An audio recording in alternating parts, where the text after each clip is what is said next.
जय गुरुदेव नाम किसका, जय गुरुदेव नाम किसका, प्रभु का प्यारा नाम। सभी सत्संगी प्रेमी जनों, ये मृत्यु लोक काल माया का देश है। यहाँ जो भी आया उसको एक न एक दिन मौत के हवाले होना पड़ा। ये मृत्यु से कोई नहीं बचा, चाहे धनीमानी गरीब अमीर हिंदू मुसलमान कोई हो। जब ये मानो शरीर के सौ से पूरी हो जाएंगे, एक दिन ये शरीर आपको छोड़ना पड़ेगा। इसका मतलब ये शरीर हमारा नहीं है। और वो एकमात्र श्वासों की पूंजी, श्वासों की पूंजी परमात्मा ने सबको समान रूप से दी है। उसने छोटा बड़ा गरीब अमीर पढ़ा लिखा अनपढ़ हिंदू मुसलमान स्त्री पुरुष कुछ नहीं देखा, सबको ये पूंजी समान रूप से दी और कहा इस पुरुष को पूंजी को संभाल के रखो।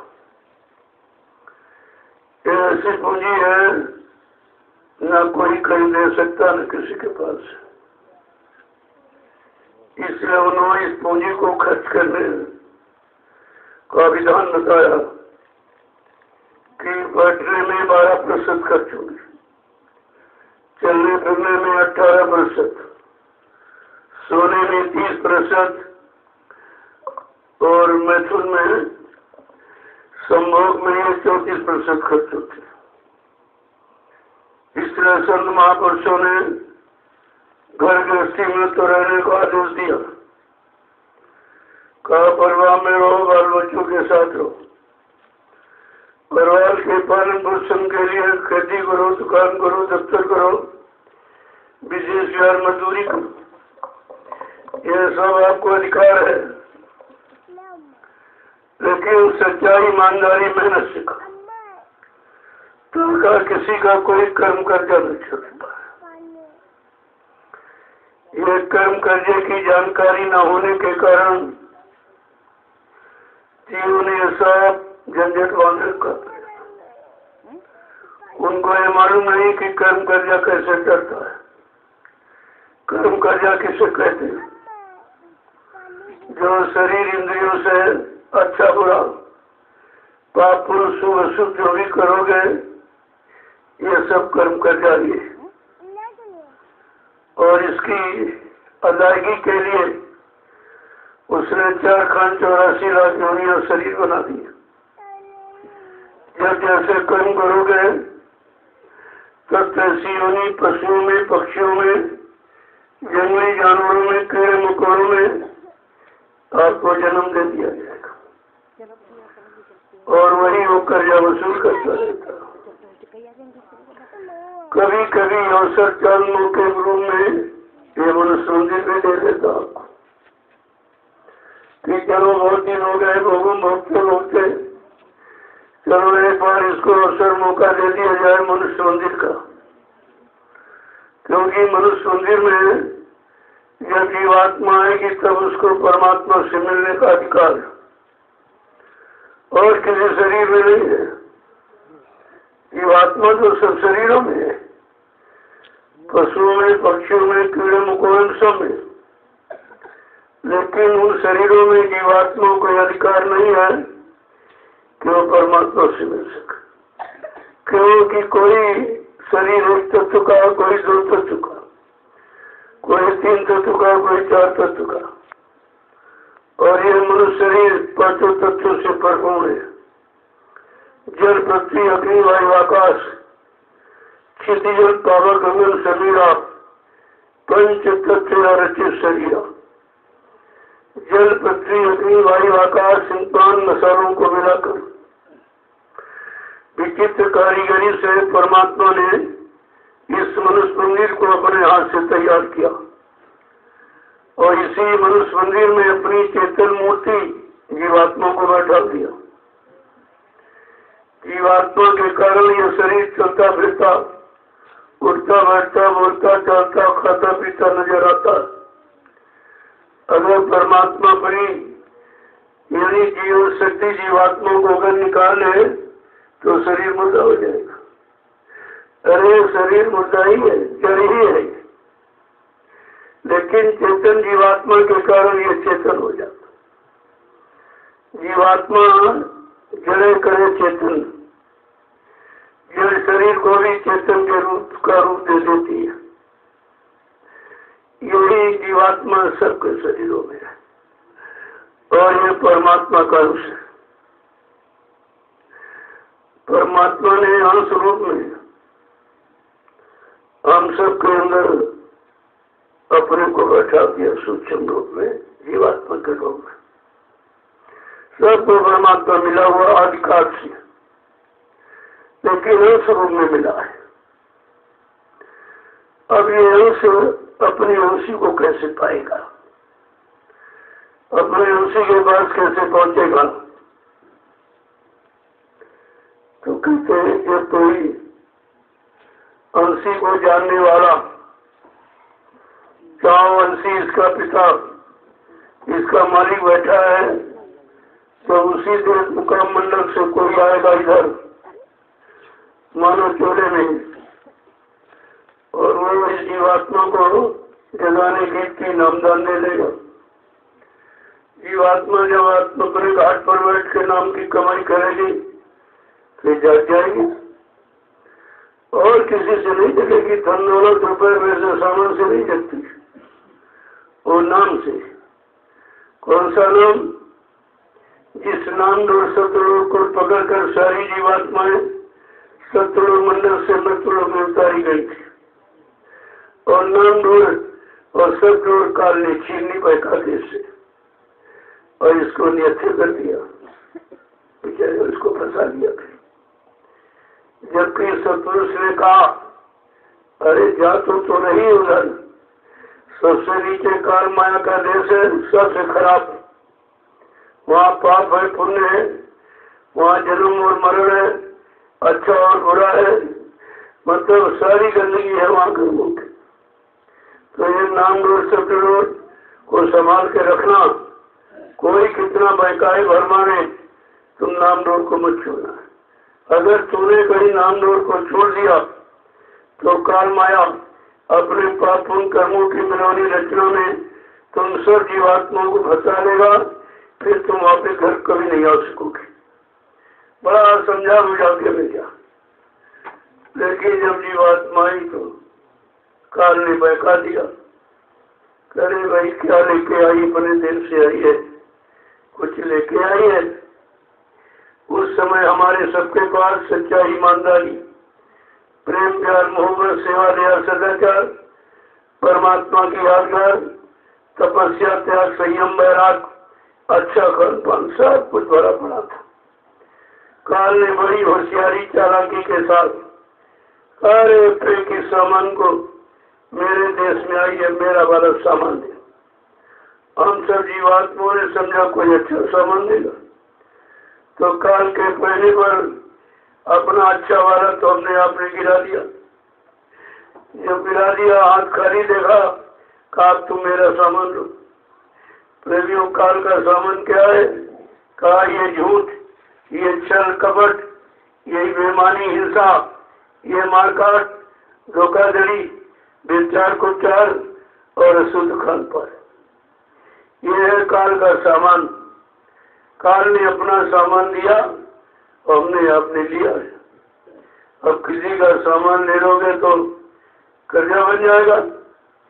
अब वो कह रहा है कि तो मैं यहाँ से जाऊंगा, मेरा कर्जा दे दीजिए, तो आप उस कर्म कर्जे को कैसे दे सकोगे? रुपए पैसे धन दौलत सामान का तो कर्जा दे सकते, लेकिन जो कर्म कर्जा कुंडलों शराब पी के पैसा बना दिया, मुर्गा मीट खा के लेकिन बना दिया, इनको मारा काटा सताया अपमानित किया और झूठ चलकबड़ बेईमानी हिंसा यह सब कुछ और अशुद्ध खान पान से इस मनुष्य मंदिर को खराब किया, ये है कर्म कर्जा। और ये आप अदा नहीं कर सकते। इसी कर्म कर्जे की अदायगी के लिए सदबुद्ध याद आए कि चलो इसका जब तक कर्म कर्जा नहीं उतरेगा कोई भी जीवात्मा काल माया के देश से जा नहीं सकती, वो जाने नहीं देगा। उसका फंसाने का तो यही कर्मों का जाल ही है। इसी कर्मों के जाल में सबको फंसा लिया उसने, और समझ में किसी के आया नहीं। जो भी अन्य युगों में आए, ऋषि मुनि योगी महर्षि और सारी शक्तियां ज्ञानी विज्ञानी, वो भी सब काल माया के अधीन रहे और इन्हीं कर्मों के जाल में वो भी फंसे रहे कि राज और पाठ और धन और दौलत, मान और सम्मान ये सब दिलाया उसने। काल माया ने खुद दिया, फूल ले लो, लेकिन मेरे देश से जाने की बात मत करो, रहना यही पड़ेगा। राजा बन लो, धनीमानी बन लो, गरीब अमीर बन लो, पढ़े लिखे अनपढ़ बन लो, हिंदू बन लो, मुसलमान बन लो, ये सब कुछ, लेकिन हमारे देश से जाने की बात जो तुम बताओ तुमको देंगे। तुम्हारे मन की मनोती इच्छा पूरी हुई, सारे भोग तुमको दे देंगे, जितना तुम्हारा मन भोगना चाहे भोगे ये सब, लेकिन हमारे देश से जाने की बात। जब सब फंस गए तो निकालेगा। अन्य युगों में जितने आए सब ऐसे, जब सारी जीवात्माएं फंस गई, ऋषियों मुनियों के शरीर में जो जीवात्मा वो भी फंस गई, तो सदगुरु दयाल ने लाग दया कोमल से संता, तो उनके हृदय में दया उठी। जीवात्मा बिचारी बेगुनाह निर्दोष है, फिर भी फंसी पड़ी है। कहा इसने साथी गलत बना लिया। बोलो साथी का ये कितना बुरा असर। कहा इसने मन को साथी बनाया और इसका साथी है भोगों का रसिया, भोगों में फंसा पड़ा हुआ। और जब आई थी तो बीच के लोग शक्ति धाम में जो मन का घर है, मुकाम है, वहां पर मन को साथी बनाया।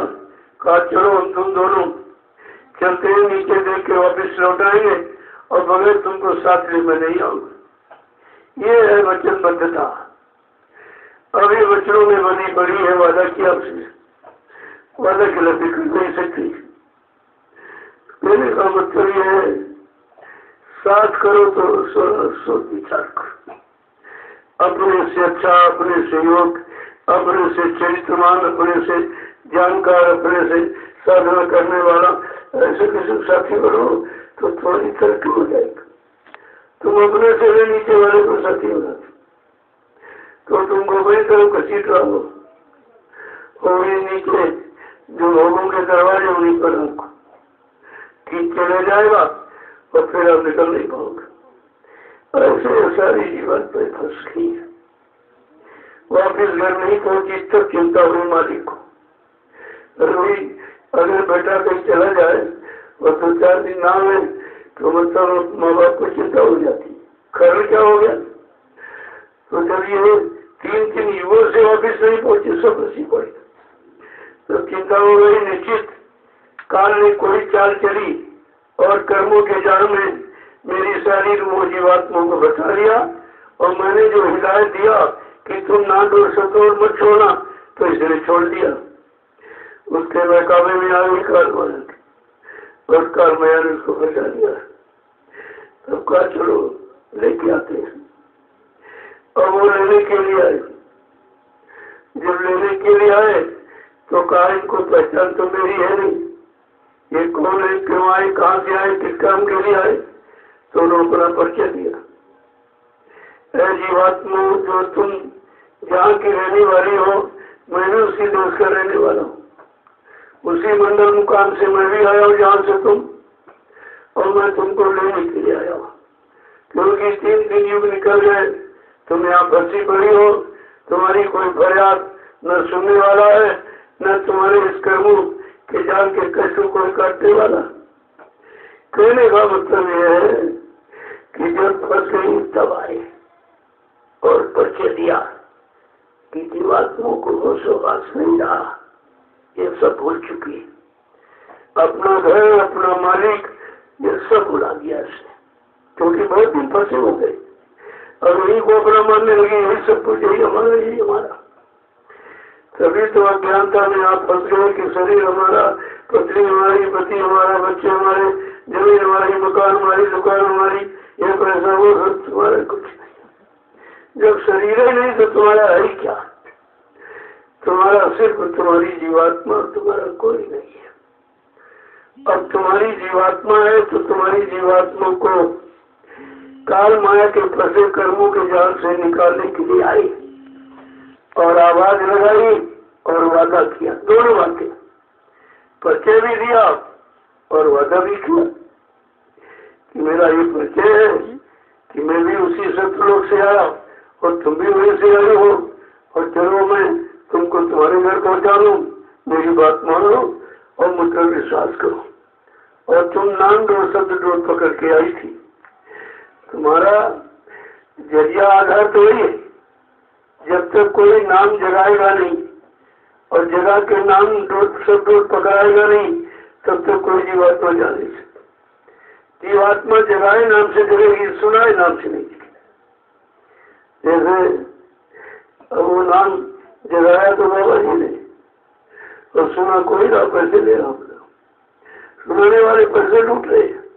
जैसे इसी नैमिषारण्य की तपोभूमि पर 88,000 ऋषियों की मंत्रणा से वेद व्यास ने श्रीमद् भागवत पुराण की रचना की थी।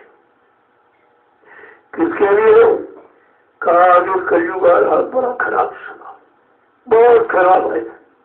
न धर्म होगा, न कर्म होगा, न मानवता इंसानियत होगी, न प्रेम प्यार मोहब्बत सेवा दया सदाचार, न परमात्मा की यात्रा होगी, न उसके मन मस्तिष्क में माँ बहन बेटी की पहचान होगी। इतना खराब कर चुका है। तो कहा वही कोई न कोई अच्छा रास्ता तो रखो उनके लिए। तभी ये कलयुग के जीवों को शुद्ध सही मार्ग की प्रेरणा देने के लिए वेद व्यास ने श्रीमद् भागवत पुराण की रचना की। वेद व्यास ने रचना की, मेहनत की, लिखी, और सुनाने वाले पैसा नहीं लगा। मतलब बिल्कुल उल्टा। जिन्होंने लिखा मेहनत, उन्होंने कुछ नहीं लिया। क्यों? उनका उद्देश्य था ज्ञानार्जन का, कि सबको शुद्ध सही ज्ञान करा दिया जाए, इनका भूल भ्रम खत्म हो जाए और कोई इनको फांस न पाए, स्वार्थ लोग लालच। तो उन्होंने इसने लिखा। जिसने लिखा उसने ज्ञानार्जन को उद्देश्य, और ये सुनाने बांटने वाले ये धर्मोपार्जन का बिल्कुल उल्टा हो गया। इसी तरह 4 वेद ब्रह्मा जी ने लिखे, उन्होंने पैसा किसी से नहीं दिया। उनका लक्ष्य रहा है कि काल का विधान हम बता दें कि काल देश में जो आएगा उनके रहने का, खाने पीने का और ये सब मतलब काम करने का सारा विधान उन्होंने लिख दिया। एक रात उसको श्लोक लिखे गए जिसमें 80,000 उपासना कांड के और मात्र 16,000 कर्म कांड, 4,000 मात्र ज्ञान कांड के श्लोक, सिर्फ 4,000। और वो 4,000 तो कोई बताता नहीं है। और 80,000 में सब 80,000 सब फंसे, इसकी पूजा उसकी पूजा, ये देवता वो देवी, और देखा होगा कुछ नहीं। देवी किसी को मिले नहीं, देवता मिले नहीं, क्योंकि देवी देवता यहाँ है नहीं, तो मृत लोक है। देवी देवता देवलोक, इस लोक के ऊपर, ये काल मृत लोक के ऊपर है। और शरीर जाएगा नहीं, जला दिया जाए, फेंक दिया जाएगा। जो शरीर से रात दिन तो पूजा पाठ, तीर्थ और हवन, जब तुम्हें गंगा स्नान सब तमाम करते हो, शरीर जाएगा नहीं। ये तुम्हारे काम पूजा पूजानी नहीं है। जाएगी उधर जीवात्मा, और जीवात्मा जाएगी भजन से, पूजा से जाएगी नहीं। दाम लेके जाएगी नहीं, जो शरीर में तुम्हारे रात दिन झूठ चल होगा नहीं करेगा। और उधर जाएगी नाम की कमाई, जो जीवात्मा नाम की कमाई करेगी, कमाई साथ उसके जाएगी। इसीलिए आपको समस्या कर सचेत किया गया कि चलो 8 घंटा काम की कमाई करो, जिससे शरीर की रक्षा, बाल बच्चों का पालन पोषण हो जाए। लेकिन वो 1 घंटा समय निकाल कर 1-1 घंटा सुबह शाम इसी मनुष्य मंदिर में आत्मा के घाट पर बैठे भगवान के नाम की कमन का, जो सच्चा नाम बताते संत महापुरुष, वो सच्चा नाम प्रभु प्राप्ति का है। उस नाम की कमाई आत्मा से करो। दाम की कमाई इंद्रियों से, शरीर से, मन बुद्धि चित्त लगा के करते हो, और नाम की कमाई आत्मा से करो। तो ये दाम की कमाई तो नहीं रह जाएगी जो 8 घंटे करते हो, और 1 घंटे वाला तुम्हारे साथ जाएगा। अब आपको सोचना चाहिए कि जब 8 घंटे हम करें वो साथ नहीं जाएगी, और 1 घंटे वाला साथ जाए तो 1 घंटे वाला क्यों नहीं करे? हम इस झगड़े में क्यों पड़े?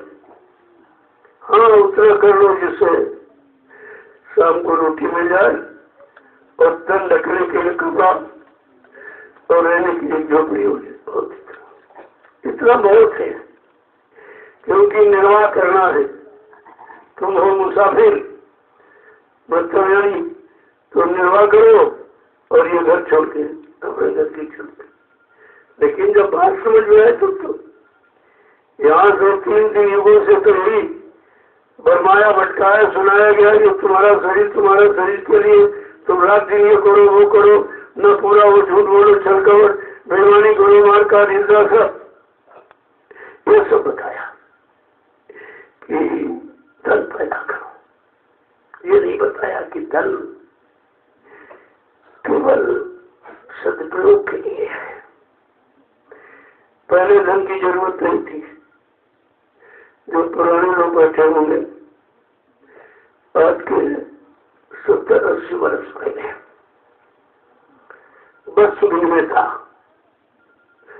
तुमने चावल में दिया था तो दूसरे ने गेहूं पर जाके बदल दिया तुमने, मतलब उसने सब्जी लगाई, तुमने गुड़ पर जाके बदल दिया। तो बड़ा सुखमय जीवन था जब वस्तु विनिमय आदान प्रदान आपस में करते थे। तो प्रेम था एक दूसरे की कि वे हमारा सामान ये ले लेंगे, काम ले लेंगे, हमारी मतलब यानी जरूरत ये पूरी कर देंगे, इनकी जरूरत में पूरी कर दो। बड़ा सुखमय जीवन था, और पारस्परिक प्रेम प्यार मोहब्बत था, क्योंकि एक दूसरे के काम आते थे। आज वो सब खत्म हो गए, केवल एक आधार रह गया, पैसा। पैसा एक आधार है। उस पैसे ने इतना गरीब जिंदगी पैदा की। पैसे के लिए तन खराब, मन खराब, धन खराब, इंद्रियां खराब, देखना खराब, सुनना खराब, सोचना समझना करना कराना सब खराब हो गया, क्योंकि ये कलयुग की माया है।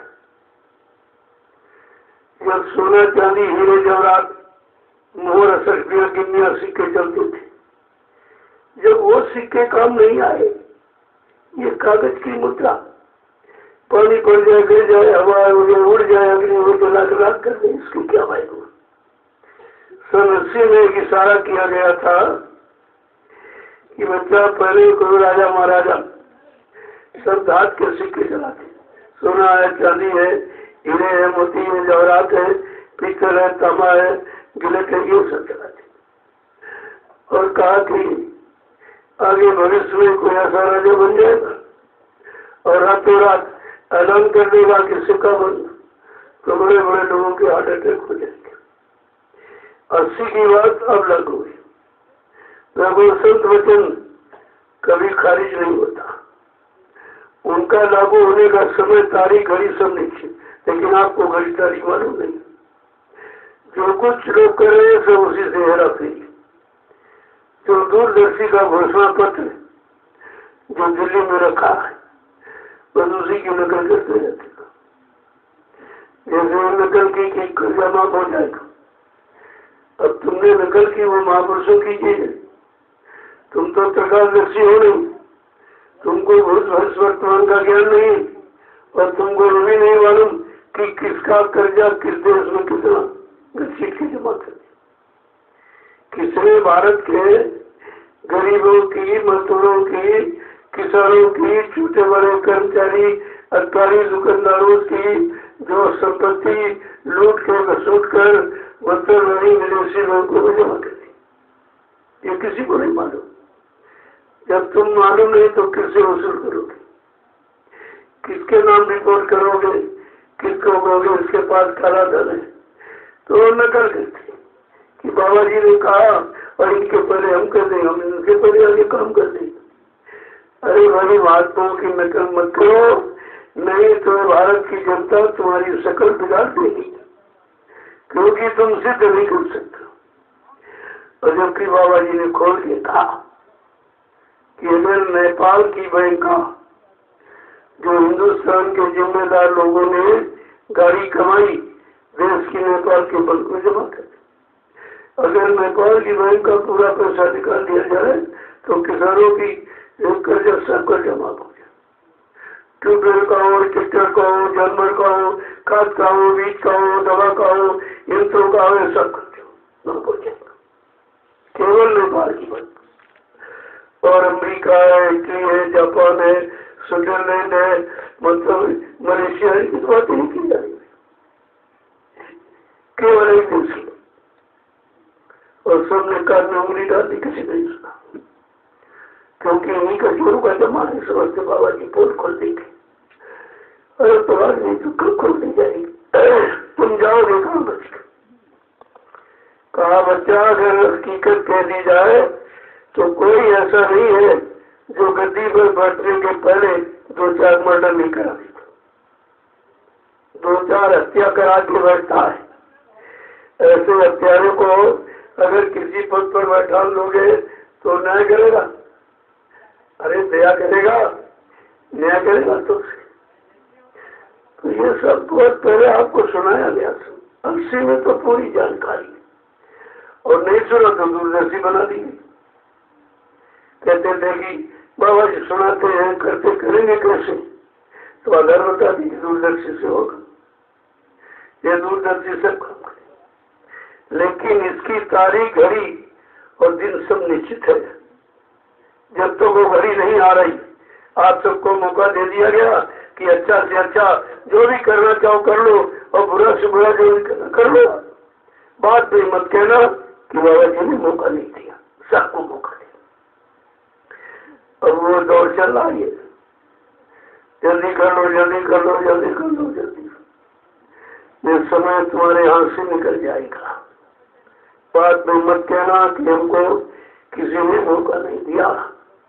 और 70 साल की आजादी में इनको सबको मौका दिया।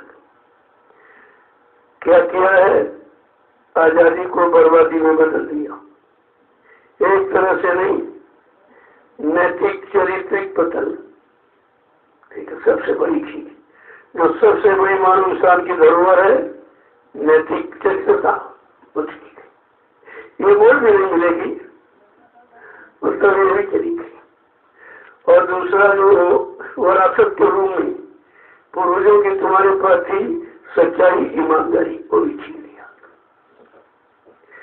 सच्चाई, ईमानदारी और परिश्रम, ये 2 चीजें चली जाएंगी, दुकानदारी आ जाएगी। अगर 2 चीजें लागू हो जाए, सब लोग सच्चाई, ईमानदारी से अपनी अपनी जगह, अपने अपने विभागों की जिम्मेदारी समझकर सेवा करने लगे और मेहनत परिश्रम करें, तो किसी चीज की कमी नहीं। कमी केवल है तुमको सच्चाई, ईमानदारी से काम करने की और परिश्रम करने की, ये कमी है। तो कमी को कोई नहीं देख रहा। हम ये कर लेंगे, ये व्यवस्था, ये योजना, वो विकास, ये विकास, कुछ भी नहीं। विकास का तो नामो निशान नहीं है, और विनाश बढ़ता चला जा रहा। न्याय का विनाश, सुरक्षा का विनाश, रोजगार देने का विनाश, एक चीज का मेरे गिनाने लोगों तो समझा से रक्षा सामने खड़ा हो जाएगा। कहने का मतलब तो महापुरुष ने आवाज ही झूठ थोड़ी है कि बच्चा मेरा काम न कोई कर सकता है और न हमको अपने काम से कोई रोक सकता है। दोनों तरफ कि कोई हिंदुस्तान सारे विश्व में कर ही नहीं सकता, और जो मैं कर रहा हूं इसे कोई रोक नहीं सकता। तो कितना बड़ा चैलेंज है। और खुला अगर तुम कर सकते तो खुले को दिखा दो और बाबा जी को पीछे कर दो कि झूठ बोल के झूठ इनका नहीं हुआ। लेकिन कहा बच्चा कोई भी माई का राज ये कर नहीं सकता। और मेरे काम इस काम को कोई रोक नहीं सकता। मैं व्यवस्था परिवर्तन करने और व्यवस्था को बनाने दोनों की है। बिगड़ी को खत्म और सुधरी को बना देंगे।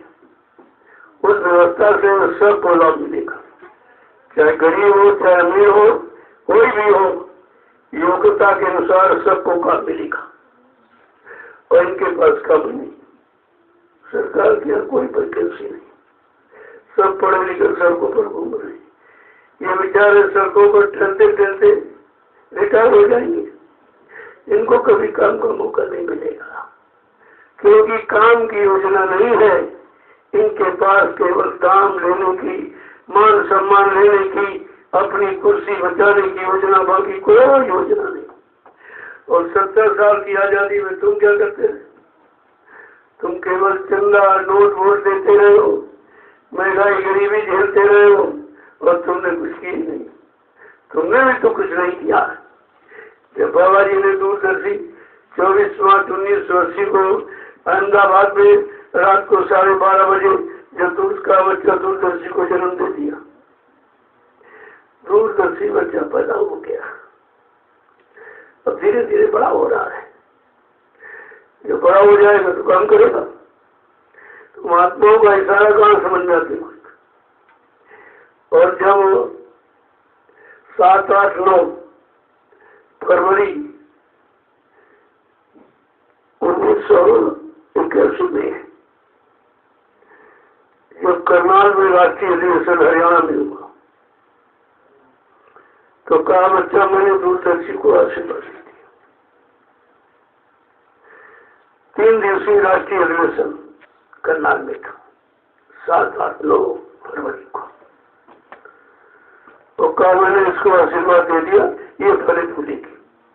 और तुम ऐसा करो कि सब लोग दूरदर्शी का प्रसाद खरीद करके और सब विभागों के कर्मचारी अधिकारियों को दे दो। तो आपने किया और तुम्हें भूल गए। तुमने प्रसाद बांटा, तुम्हें भूल गए। कभी दूरदर्शी का प्रसाद दिया गया और उसका परिणाम तो भी आया नहीं कुछ। तो कहने का मतलब तो जिनके द्वारा काम कराया गया सब भूल गए, प्रचार कराया गया सब भूल गए, और सब जितने काम यज्ञ में शामिल किया वो सब भूल गए। काफिले में 1 साल 7, 4 महीने 3 महीने वे सब भूल गए। इतने बड़े राष्ट्रीय अधिवेशन, क्रांति और तहसील ब्लॉक स्तर के कितने अधिवेशन और सम्मेलन सब भूल गया। तुम्हारे पास तो महापुरुष की कोई जानकारी नहीं। जब जानकारी नहीं तो टिकोगे कैसे? कुछ नहीं मालूम है। और वो सब मसाला बना रखा हुआ है, काल समय पर सब तुम्हारे काम आ जाएगा। लेकिन तुम तो तब तक भाग चुके होंगे। तो इस मसाले का हकदार कौन बनेगा? लाभ पाने का हकदार कौन बनेगा? और इस कलयुग के इतिहास बनाने में भागीदार कौन बनेगा? क्योंकि सब सरल चरण छोड़ के भाग गए। तब कहा था मुट्ठी भर दो, जो बचेंगे उन्हीं से परिवर्तन करके दिखा दूंगा। और ये भी कहा अगर तुम सब भगना चाहो सब भग जाओ, मैं फिर भी परिवर्तन कर दूंगा। इतनी समर्थ शक्ति भूमंडल पर आई कह रही हमको तुम्हारी जरूरत नहीं। चाहे जमीन फाड़ के आसमान फोड़ के हमें परिवर्तन करना पड़े, लेकिन परिवर्तन करके दिखा दूंगा और परिवर्तन निश्चित होगा। अगर तुम लोग कलयुग के इतिहास में अपना दिया नाम लिखाना चाहते तो कुछ कर लो, कुछ कर लो, थोड़ा बहुत समझ लो, कुछ कर लो, अच्छा रहेगा।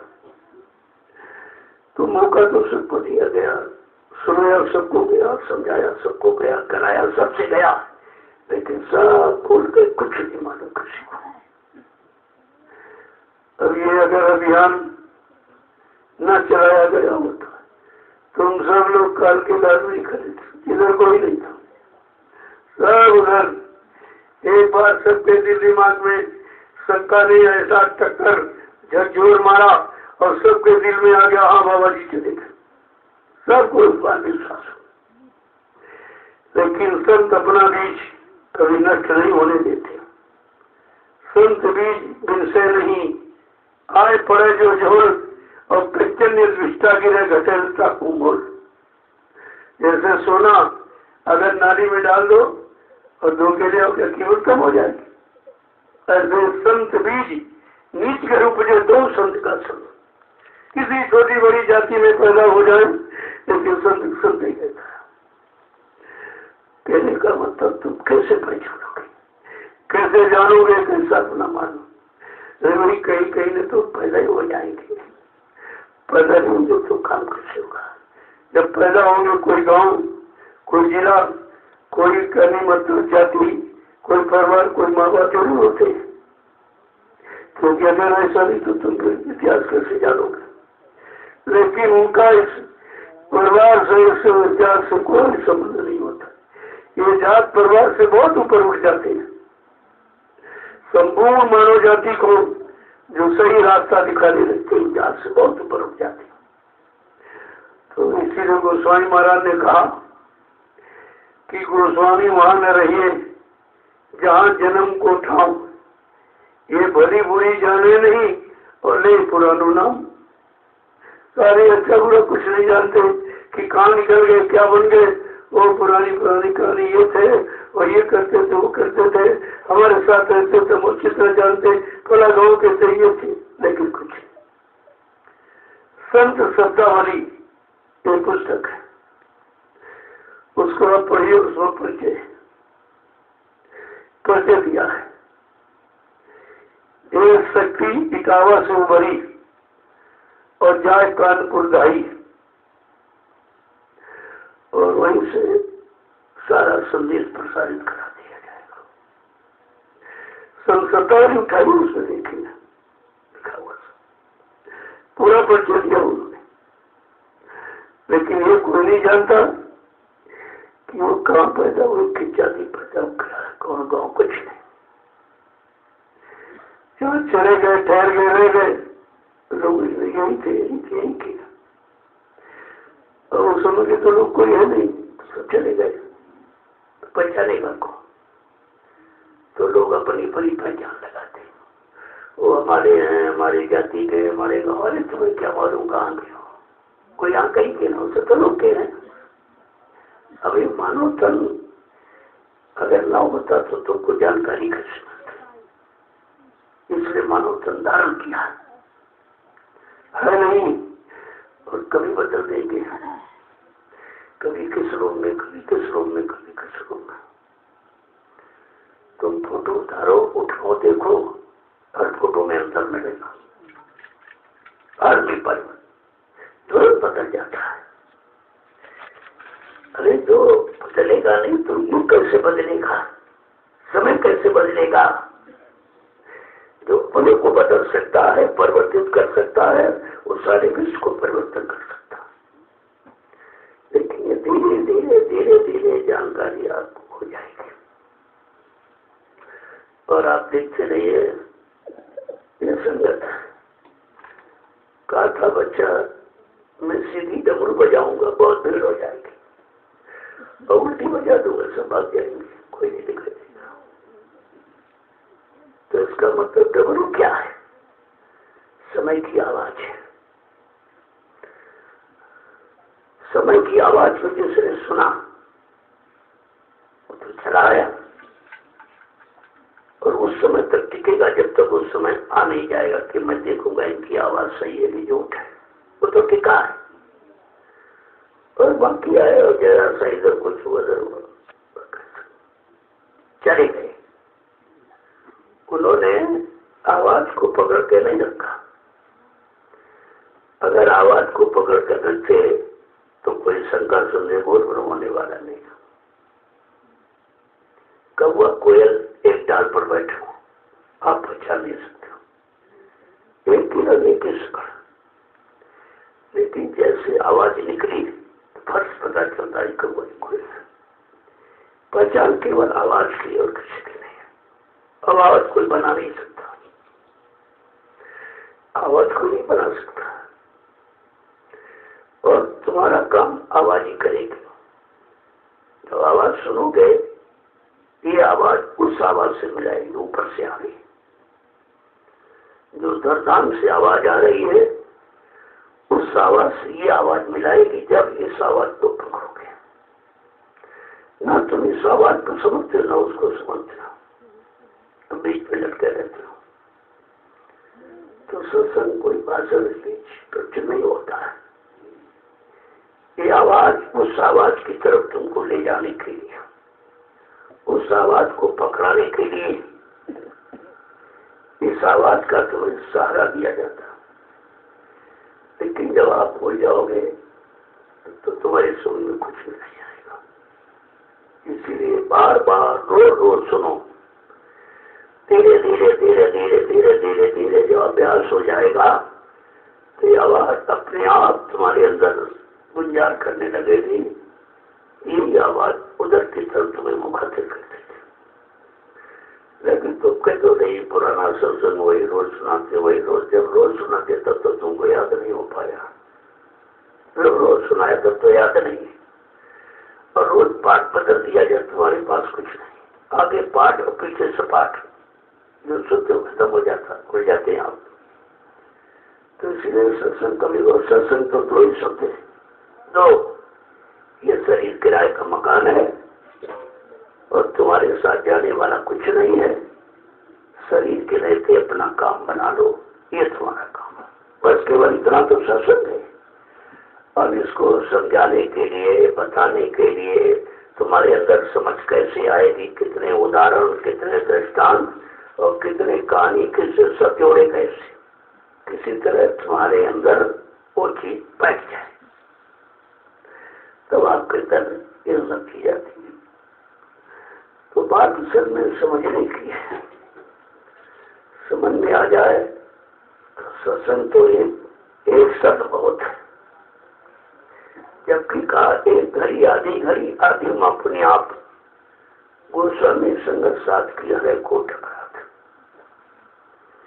एक घड़ी आधी में अपने आप देखिए, यानी एक का चौथाई कितना होता है, बहुत छोटा।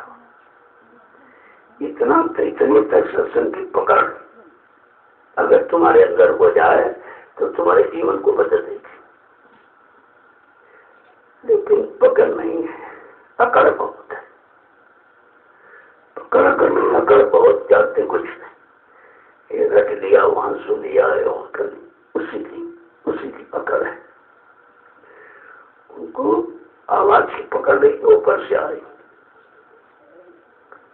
कोई मंडल में पहुंचे नहीं, वहां की शकल भी नहीं पकड़ी, केवल झूठी अकड़ है। ये जानते हो, वो जानते हो, सफर से पड़े। कुछ दिन इसमें रहे, देखा मान सम्मान, कुछ सामान, कुछ रुपया पैसा मिल जाए तो मतलब अपना काम बन जाए। तो आए बेचारे और लेके चले गए। तो काम बना गए हो, कितने जन्मों का बिगाड़ के गए हो, कितने जन्म लग जाएंगे। यहाँ का एक एक पैसा, एक एक दाना बहुत कठिन है, हजम करना बस की बात नहीं है। तो बार बार कहा जाता अगर कुछ कर सकते तो कर रहा, और न कर सकते तो अपनी जगह बच रहा। अपनी गाड़ी कमाई से देना चाहो दे दो, लेकिन पराये की गाड़ी कमाई का दुरुपयोग मत करना, ये सजा बन जाएगी। और फिर तो उसका भुगतान नहीं कर पाओगे, फिर तुम्हारा आना सब बेकार हो गया। तो बच्चों को पकड़ने की जरूरत है। चाहे करो कम, सुनो कम, लेकिन गुणन मनन चिंतन ज्यादा करो। तो बैठ के चिंतन करोगे, मंथन, जैसे लोग कहते दूध में दिए करके दिया दिखाओ, तो दिखा नहीं सकता, लेकिन है जरूर सत्य बात है। और दूध से भी कैसे निकलेगा वो क्रिया मालूम होनी चाहिए। ये क्रिया है कि पहले दूध को मिट्टी की आगे में रखो, जब पक जाए मतलब यानी तो उसको मंथन करो, जब मथानी से मथोगे तो उसमें मक्खन निकलेगा। मक्खन को जब अग्नि में तपाओ तो बोलता है चट चट चट, तब नहीं आता इतने देर में।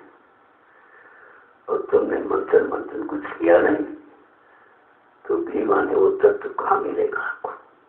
जिस समर्थ तत्व की बात करते हो, जिस साउंड और लाइट की बात करते हो, कैसे मिलेगी आप? क्योंकि आप कुछ करते नहीं हो ना, और करते नहीं हो, बिगाड़ने की कोशिश बहुत करते हो। शुद्ध किया नहीं, साफ किया नहीं, बिगाड़ो गंदा और कर दिया। एक तो पहले से गंदे थे और यहाँ आकर भी गंदगी लाते हो, तो फिर इससे अच्छा कोई स्थान शुद्धता कर सफाई का नहीं मिलेगा। संत शरण के सिवा कहीं कोई ऐसा रास्ता, कोई ऐसे जगह, कोई ऐसा दरबार नहीं है जहाँ जाकर अपने तन मन को आप धो सको। गंदगी ला सकते हो, हटा नहीं सकते हो। वहां तो देखने की गंदगी, खाने पीने की गंदगी, सब तरह की छूने की गंदगी, और यहाँ आपको अक्सर निर्मल बनाने के लिए सत्संग गंगा में रोज स्नान कराया जा रहा। और स्नान करके भी अगर मन की गंदगी नहीं हटा पाए तो आपने स्नान किया ही नहीं, मतलब केवल बातें सुनते रहे। तो इसलिए प्रेमियों को चाहिए कि अपने जीवन का अब एक मिनट बहुत कीमत, क्योंकि ये दोबारा मिलता नहीं, ये शरीर दोबारा नहीं मिलेगा। इसलिए मिल गया तो इसकी कीमत समझो, इसको कीमतमान बनाने की कोशिश करो। और इससे जो सबसे बड़ी चीज है, जीवात्मा जगाने परमात्मा की मिलन पहुंच हासिल हो जाती है। बाकी ऐसे नहीं, वैसे कुछ नहीं, वैसे कुछ नहीं। साधन धाम मोक्ष के द्वारा पाए विजयी पर लोग समारा कहा, ये साधनों का धाम है और इसमें ये मोक्ष का दरवाजा ही। सबसे खास बात ये कि मोक्ष का दरवाजा ये है, इस दरवाजे का कोई जानकार, नाम भेदी, शब्द भेदी, संत सदगुरु जब तक नहीं मिलेगा, इस दरवाजे को कोई खोल नहीं सकता। वज्र कपाट लगे, इतने मजबूत कलाले बंद कर रखे हैं, किसी कोई खोल नहीं सकता है। और इसकी चाबी केवल सदगुरु के पास है, वो खोल सकते।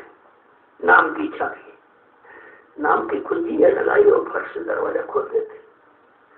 दरवाजा खुल गया तो बस जीवात्मा को निकलने का मौका मिल जाएगा। कहने का मतलब है बहुत बाधाएं हैं, अभी तो बाधाओं का जिक्र नहीं किया गया। कितनी बाधाएं हैं, उन बाधाओं में कैसे आपको बांध के रखा है। काल माया ने इतनी मजबूत रस्सियां बांधी हैं और ऐसे खूंटे गाड़े हैं गहराई में कि आप निकल सकते। बंधे तुम गाड़ी बंधनार, पहला बंधन देव का, दूसरा क्रिया जान, चौथा पुत्र पतिवन्ना थी मां। ये बंधन है, ये बंधन है। और काम को लोग ये रस्सियां हैं, बांधिया आपको।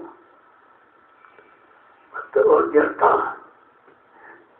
ममता के खूटे उसी में बांध करके रखा है। अब कोई बंधन मुक्त कराने वाला कोई आ जाए तो बंधनों से मुक्त हो सकते हो। तो कहा कि सत्यनाम साहब बंदी छोड़, गुरु बंदी छोड़। गुरु तो बहुत आए, रात पर धन दौलत मान सम्मान दिलाने वाले आए, लेकिन बंधन मुक्त कराने वाले नहीं है। कहा जब तक बंधन छोड़ गुरु नहीं मिलेगा तब तक तुम काल माया के बंधनों से जीवात्मा को मुक्त नहीं करा सकते हो। एक महात्मा जी थे, अपने 2 शिष्यों को लेकर निकले, चलो इसको इनको गुरु की पहचान और नाम की पहचान कराऊं। चले जा रहे थे, रास्ते में तो जेठ का महीना था, बहुत तेज धूप थी। एक पेड़ के नीचे बैठ गया तो शिष्यों ने कहा गुरु जी खूब बहुत तेज लगे, कहा जाओ बच्चा 9 से रोटी मांग के ले आओ। कह रहे से रोटी को दे देना। कहा अच्छा अच्छा। जाना दरवाजे पर आवाज लगाना, गुरु हमारे बंदी छोड़, सत्यनाम साहब बंदी छोड़। देखो बता दिया, इशारा सब कर दिया। लेकिन कोई समझदार, कोई परमार्थी जीव शिष्य होता तो तुरंत कहता कि आप ही बंधन छोड़ो, आप ही बंधन काटने वाले हो, तो हमको ये भीख रोटी के बंधन में क्यों बांध रहे हो। लेकिन वो स्वार्थी लोग लाठी खेले थे। कहा ठीक ठीक ठीक ठीक, और जाकर आवाज लगाने तो लोग रोटी दे देते थे। लेकिन गुरु जी पूछते रोज थे, अरे भाई कोई मिला? कहते हुजूर कोई नहीं मिला। एक दिन का वाकया है, उन्होंने आवाज लगाई दरवाजे, कोई पिंजरे में तोता बनता हो, दरवाजे पर टंगा था पिंजरा। आवाज लगाई गुरु हमारे बंदी छोड़, सतनाम साहब बंदी छोड़। तो तोते ने कहा भाई इधर आओ इधर आओ। कहना क्या तुम्हारे गुरु वास्तव में बंदी छोड़? कर हाँ, हमारे गुरु ने प्रचार कराया कि ऐसा कहना। देखो तोता पूछ रहा, तोते को विश्वास हो रहा केवल सुनकर, न गुरु को देखा और न गुरु के वचनों को कान से सुना, केवल जो आदेश दिया वो सुन रहा है। कहा ऐसा करो तो अपने गुरु से मेरा संदेशा कह देना कि मुझको लोगों ने जबरदस्ती इस पिंजरे में बंद कर दिया, बेगुनाह निर्दोष, कोई मेरा दोष नहीं, क्या हमारा बंधन मुक्त हो जाएगा? कहना गुरु जी। कहा ठीक ठीक कह देंगे। फिर भी ध्यान नहीं दिया कि देखो तोते को सुनकर विश्वास हो गया और इनको कहा कि इन पर विश्वास नहीं हो। तो धीरे धीरे बेचारे वो चले गए सब। तो मतलब फिर गए तो फिर गुरु ने पूछा कि भाई को मिला? कहा हुजूर ये शांत तो कोई नहीं मिला, ये तोता पिंजरे में बंद था। उसने कहा भाई जब मैंने आवाज लगाई तो कहा गुरु तुम्हारी बंदी छोड़ है। मैंने कहा हाँ। कल अपने गुरु से मेरा संदेशा कर देना कि हमको लोगों ने जबरदस्ती पिंजरे में बंद कर दिया, क्या मेरा बंधन कर सकता है कोई युक्ति? तो जैसे चेलों ने सुना है, फट से गुरु जी जमीन पर धड़ाम से गिर गए और हाथ पैरों को फैला दिया। अब चेले इशारा नहीं समझ पाए, वो समझते गुरु जी बीमार हो गए। कोई गस मूर्छा गई तो एक चेला आंख पानी का छींटा मारने लगा, आंख में एक पंखा करने लगा। जब 1 घंटे के बाद गुरु ने आंख खोली तब भी नहीं पूछा कि गुरु महाराज आपने उस तोते को कोई युक्ति बताई है या आपको कोई बीमारी का मूर्छा आ रही? कुछ नहीं, फिर मारने खाने लगे। इन स्वार्थी चीजों का ये है, वो बच्चों को नहीं पकड़ते हैं, वो पैसे को पकड़ते हैं, मान को पकड़ते हैं, सामान को पकड़ते हैं, पैसा मतलब बचन नहीं पकड़ते। तो फिर चले गए, मांगने खाने लगे। जब दोबारा राउंड चक्कर उसी दरबार का पड़ा, जैसे आवाज लगाई तो तोते ने कहा भाई लड़ा, क्या मेरा संदेशा कहा अपने गुरु से? चेले कह रहे चंडाल कहीं का, तेरा संदेशा का मेरे गुरु जी भी बेकार हो गए, क्या हो गया? कहा जैसे मैंने संदेशा सुनाया तो मेरे गुरु जी धाम से जमीन पर गिर गए, हाथ पैर फैला दिए। अरे कहा गुरु ने युक्ति बता दी, हमको यही करना चाहिए। तो तोते ने क्या किया, फट से पैर ऊपर कर दिए, पेट नीचे, मरने की स्थिति। देखो गुरु की सीख लेने वाले दूर से ले लेते। और जब वो खाना देने वाली आई, जैसे उस खिड़की खोली, अरे तोता तो मर गया। ऐसे पकड़ा फेंका, तोता फर्श से उड़ गया। प्रेमियों, गुरु की आंख दूरी नजदीकी कुछ नहीं हो। जो बच्चों को पकड़ता है, आदेश को मानता है, वो सर्वोपरि होता, लाभ पाने का अधिकारी वही होता। क्या नेरे का दूर, वहां दूरी कहाँ है, नजदीकी है। और तुम शरीर से नजदीकी समझते हो, आत्मा की नजदीकी जानते नहीं हो, तो इसीलिए तुम्हारे में शंका बनी रहती। ये शंका वो शंका, मतलब यानी समझ में कुछ नहीं आपको आता। तो एक एक वचन को बड़ी सावधानी के साथ पकड़ा करो। जय गुरुदेव, जय गुरुदेव,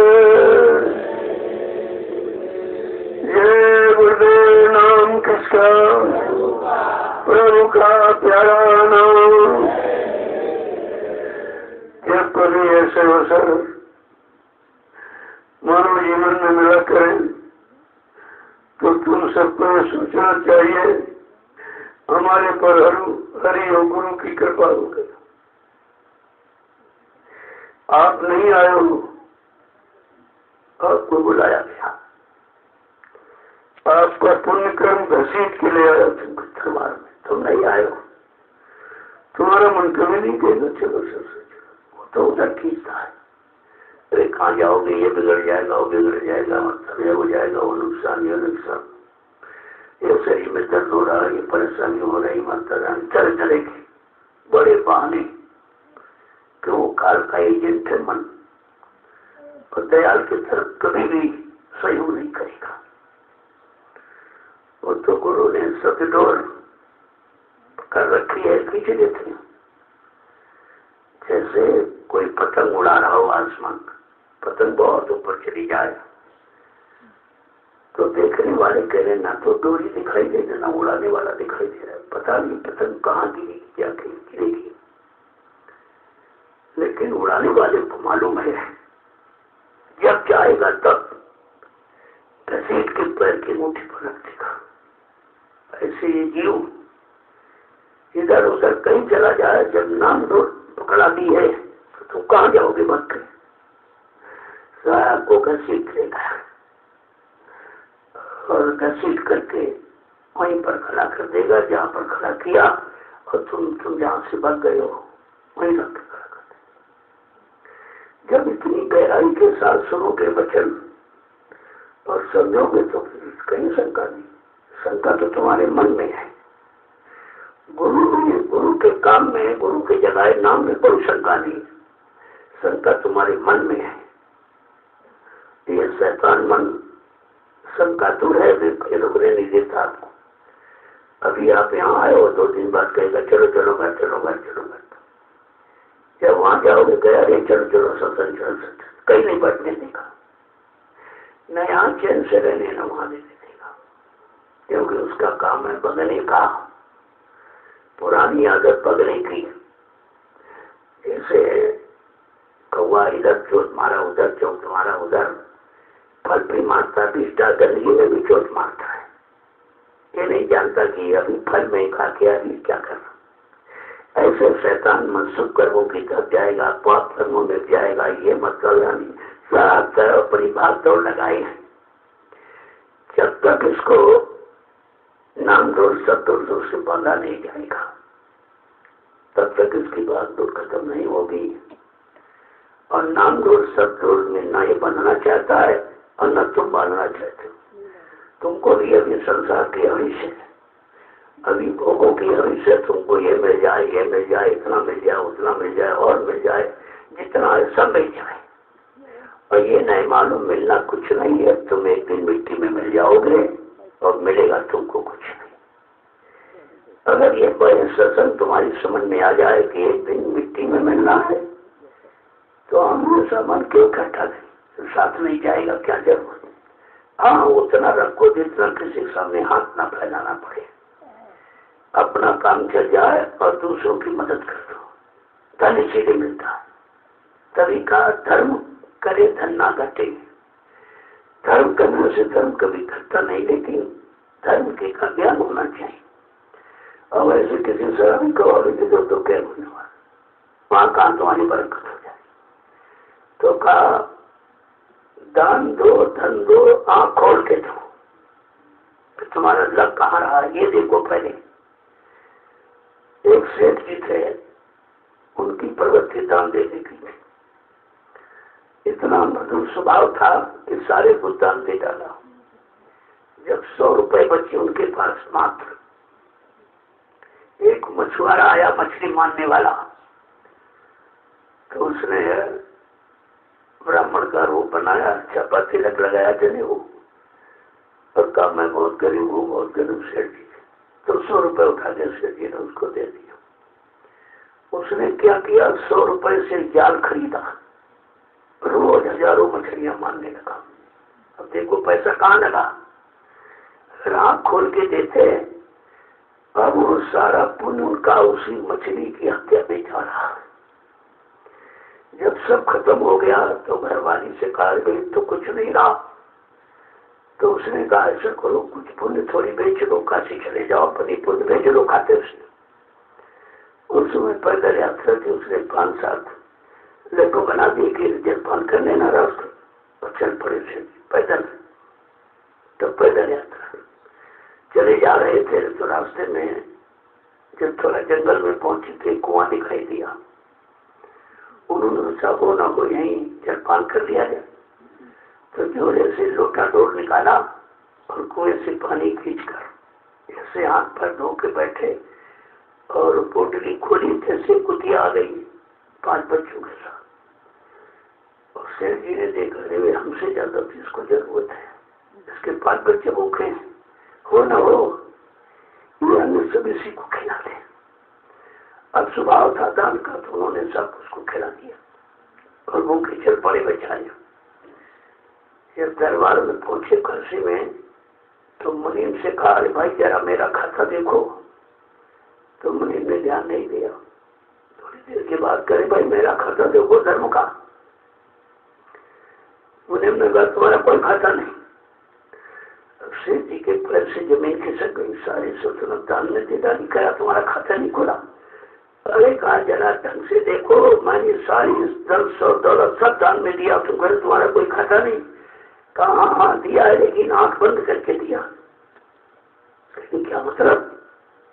कहा जब तुम्हारे पास 100 रुपए देने को बचे थे, एक मछुआरा आया मछली मारने वाला, और उसको मांगने पर तुमने 100 रुपए दे दिए, और तुम्हारे 100 रुपए से वो एक जाल खरीदा, और तुम्हारे 100 रुपए से हजारों मछलियों की रोज हत्या हो रही है, लिहाजा तुम्हारा पुण्य सब उस हत्या में कट गया। हाँ अभी रास्ते में आए हो, जो 5-6 जीवों को अन्न का दान कर दिया, तो वो तुम्हारा खर्चा चाहो तो बना ले लो, करना नहीं, खर्चा नहीं करने का। कहने का मतलब है प्रेमी और दान आंख खोल के लेना चाहिए। अपने लोगों को समझ आएगी। जहाँ जाते पत्थर देखा वहाँ डाल दिया, मूर्ति देखी वहाँ डाल दिया, कागज सिलेंडर वहाँ डाल दिया, कोई पानी भरा उसमें डाल दिया, कोई पेड़ खड़ा वहाँ डाल दिया। अब इनको यही नहीं मालूम है कि दान का मतलब क्या। दान देने से लाभ नहीं है, दान जिसको देगा वो लगाने वाला कैसा है। अगर सही सच्चे रास्ते में लगाएगा तो आपको लाभ मिलेगा, अगर बुरे काम में लगा देगा तो बुरे काम के आप भागीदार बनोगे। इसीलिए कलयुग में पिछले के सारे साधन कलयुग में किए अमान सब खत्म करते। कलयुग योग यज्ञ नहीं दाना, एक आधार नाम गुण धारा। का कलयुग में योग है, जब वह पूजा है, पाठ है, तीर्थ दर्शन कुछ नहीं। क्यों? कलयुग का जीव तन से गंदा, मन से गंदा, इंद्रियों से, धन से, आंख कान सब गंदे हो गए, और गंदे में कोई पूजा स्वीकार नहीं होती। तो संतों ने दया किया। गोस्वामी महाराज ब्राह्मण परिवार में एक ही आया संत, केवल ब्राह्मणों में, सब छोटी छोटी जातियों के। तो उन्होंने भी खोल करके कहा यही कलिकाल साधन दूजा, मन कर्म वचन गुरु पर पूजा। का इस कलयुग में कोई दूसरा साधन तुम्हारे लाभ परमार्थी लाभ पाने के लिए नहीं है। मनसा वाचा कर्मणा, गुरु के आदेश हुकुम का पालन करो, ये पूजा है। पूजा मतलब कोई चंदन बंधन, कोई छापा तिलक को फल चढ़ाना, फूल पत्र नहीं है। पूजा मानो तुम्हारे अंदर पुण्य के भाव जगे। पूजा पुण्य जा, पुण्य के जा मानी पैदा हो, उसको पूजा कहते हैं। अब पुण्य के भाव जब तुम्हारे अंदर पैदा हो, और पुण्य किससे होता है? पुण्य आत्मा, पुण्य केवल आत्मा से होती है, बाकी के शरीर के किसी अंग से पुण्य नहीं होता। इसलिए वो पुण्य आत्मा, जब कोई पुण्य आत्मा आएगी पवित्र पर, तो तुम्हारी आत्मा को पुण्य आत्मा बना देगी, और तुम्हारा धन और तन और मन सब लेकर परमात्मा में लगा देगी। तब तुमको पूजा का, दान का, सेवा का लाभ तब मिलेगा, ऐसे कुछ मिलने वाला नहीं। तो कहा कलयुग का जीव इतना गंदा खराब केवल एक काम कर सकता है, कलयुग केवल नाम आधारा और सुबह सुबह नरोत्तम पारा। केवल नाम का आधार मिल जाए तो आधार देने वाला तो होना चाहिए। अब लिखा कलयुग केवल नाम आधारा और पढ़ा कले सीताराम राधे से। बात तो कलयुग की पढ़ रहे हो और नाम त्रेता तो अपन कर ले रहा। अभी कलयुग की बात उन्होंने कही, कलयुग केवल, जब कलयुग में केवल माने अकेला नाम आएगा वो सब जीवों का आधार होगा, सबका सहारा होगा। केवल माने अकेला नाम, जितने नाम आए यहाँ अकेले कोई नहीं आए। ब्रह्मा सावित्री विष्णु लक्ष्मी शंकर पार्वती राम सीता कृष्ण राधा और देवी देवता, अकेले नाम नहीं, सब सहायक शक्तियों के द्वारा आए। काल के कलयुग में अकेला नाम आएगा, गुरु अकेला नाम है, वो उसको किसी सहायक शक्ति की जरूरत नहीं है। वो सर्व समर्थ महापुरुष किसी के सहारे नहीं आता, न कोई सहारा दे सकता है और न वो सहारा किसी से लेते हैं। वो अपने में पूर्ण सक्षम होते हैं। तो गुरु केवल अकेला नाम आया। आगे जय पीछे देव लगा दिया तो संज्ञा में आगे की जय गुरुदेव नाम कहां से? अरे बीच में गुरु बैठा है। आगे जय पीछे देव का मतलब जय संकट ध्वनि, जय जयकार, जैसे जय राम जय कर सबके आगे लगाते हैं आप। और देव माने देवता, जो सब कुछ दे और आपसे कुछ न दे, उसको कहते हैं देवता। आपने कभी जानकारी ऐसे कौन से देवता हैं जो सब कुछ देते ही रहते और बदले में कुछ नहीं लेते? सबसे पहला एक धरती देवता जिस पर बैठे हो, आगे बैठो, आपसे किराया मांगती है, लेकिन अगर कोई कब्जा कर लेगा फर्जी किराया लेने लगता। धरती माँ किराया नहीं मांगती। अरे कोई माँ अपने बच्चों से किराया मांगेगी, लेकिन बात समझ में आए तब तो। और दूसरा है सूर्य देवता। सूरज सुबह निकलता, शाम को अस्त होता, दिन भर प्रकाश देता, सुबह पैसा मांगता था। और यहाँ अगर प्रकाश का उपयोग करो तो बगैर पैसे लाइट ज्यादा नहीं मिलेगा। तीसरा है चंद्र देवता। चंद्रमा पूरी रात आपको प्रकाश, ठंडक, ऑक्सीजन सभी ये देता और आपसे पैसा नहीं मांगता। और ऑक्सीजन हम सदियों की जीवन शक्ति है। अगर ऑक्सीजन के आप जिंदा नहीं रह सकता, पूरी रात ऑक्सीजन प्रदान करता है। देखो कितना बड़ा देवता जो तुम्हारे जीवन की संभाल पूरी रात और जीवन की खुराक पूरी रात बांट रहा है बिना पैसे के। और चौथा है वायु देवता, हवा, कितनी अच्छी ठंडक चलती, ये तो सबसे नहीं मानते। और अगर सरकार की बनाई कूलर पंखा एसी का प्रयोग को तुरंत पैसा लगता। समझो पहले देवता ये मिट्टी पत्थर कागज कैलेंडर नहीं दे सकता, देने वाला देवता, ये कोई देने वाला है। और तुम्हारे देवता सब लेवता है, देता कोई नहीं। बताल से पेड़े तुम ले जाते हो, चंदन बंधन तुम ले जाते हो, फोटो तुम खरीदते हो, मकान मंदिर तुम बनाते हो। ये देवता है कि लेवता है? बात देवता की हो रही। तुमने आज तक देवता नहीं सोचा देवता किसे कहते। और पांचवा है जल देवता।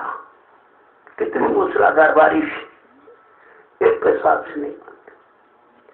और यहाँ अगर किसी ने पानी की व्यवस्था बना ली है तो बगैर पैसे आपको पानी नहीं मिलेगा। अब तो कलयुग में 20 रुपए किलो पानी। इसके पहले जिस धरती पर गंगा जमुना इतनी नदियां जिसकी गिनती नहीं है, इतना जल है जिसकी कोई सीमा नहीं है, उस भारत भूमि पर पानी बिक रहा है। देवता बेचा जा रहा है, जल देवता। ऋषि मुनियों ने इशारा किया था आगे कलयुग आ रहा, जब दूध दूध और पानी ये बिकने लगे तो समझ लेना कंगाली आ जाएगी। अब तीनों बिक रहे, दूध बिक रहा, दहेज के बगैर शादी नहीं, बिक्री है, बेटा बेच रहे हैं आप, और दूध की बिक्री बगैर दूध पैसे कोई दूध नहीं खाता, दूध कोई खाता नहीं है, सब बेचते हैं। दूध और पानी भी बिकने लगा 20 रुपए 25 रुपए 30 रुपए किलो। अगर आप जहाज से जाओ तो 200 ग्राम पानी 60 रुपए का,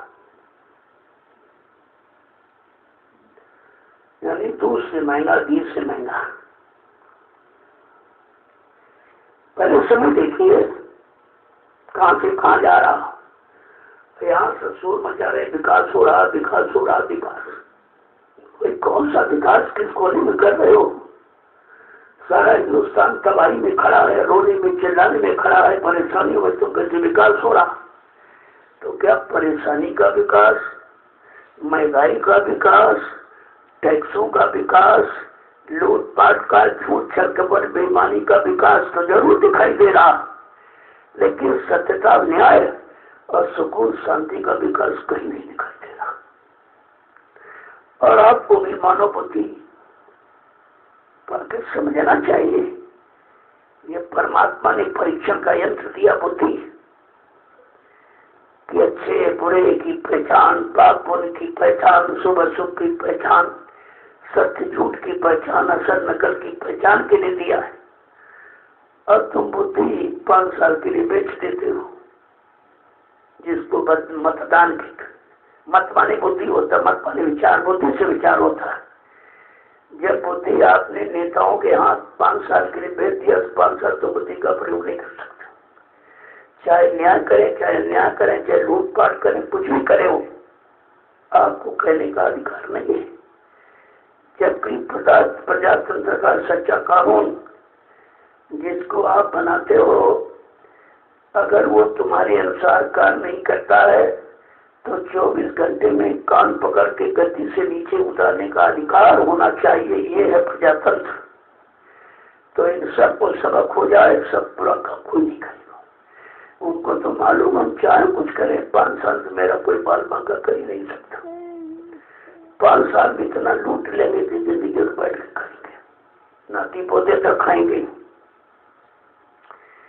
जहाँ प्रवृत्ति है लूटपाट की है और सेवा भाव,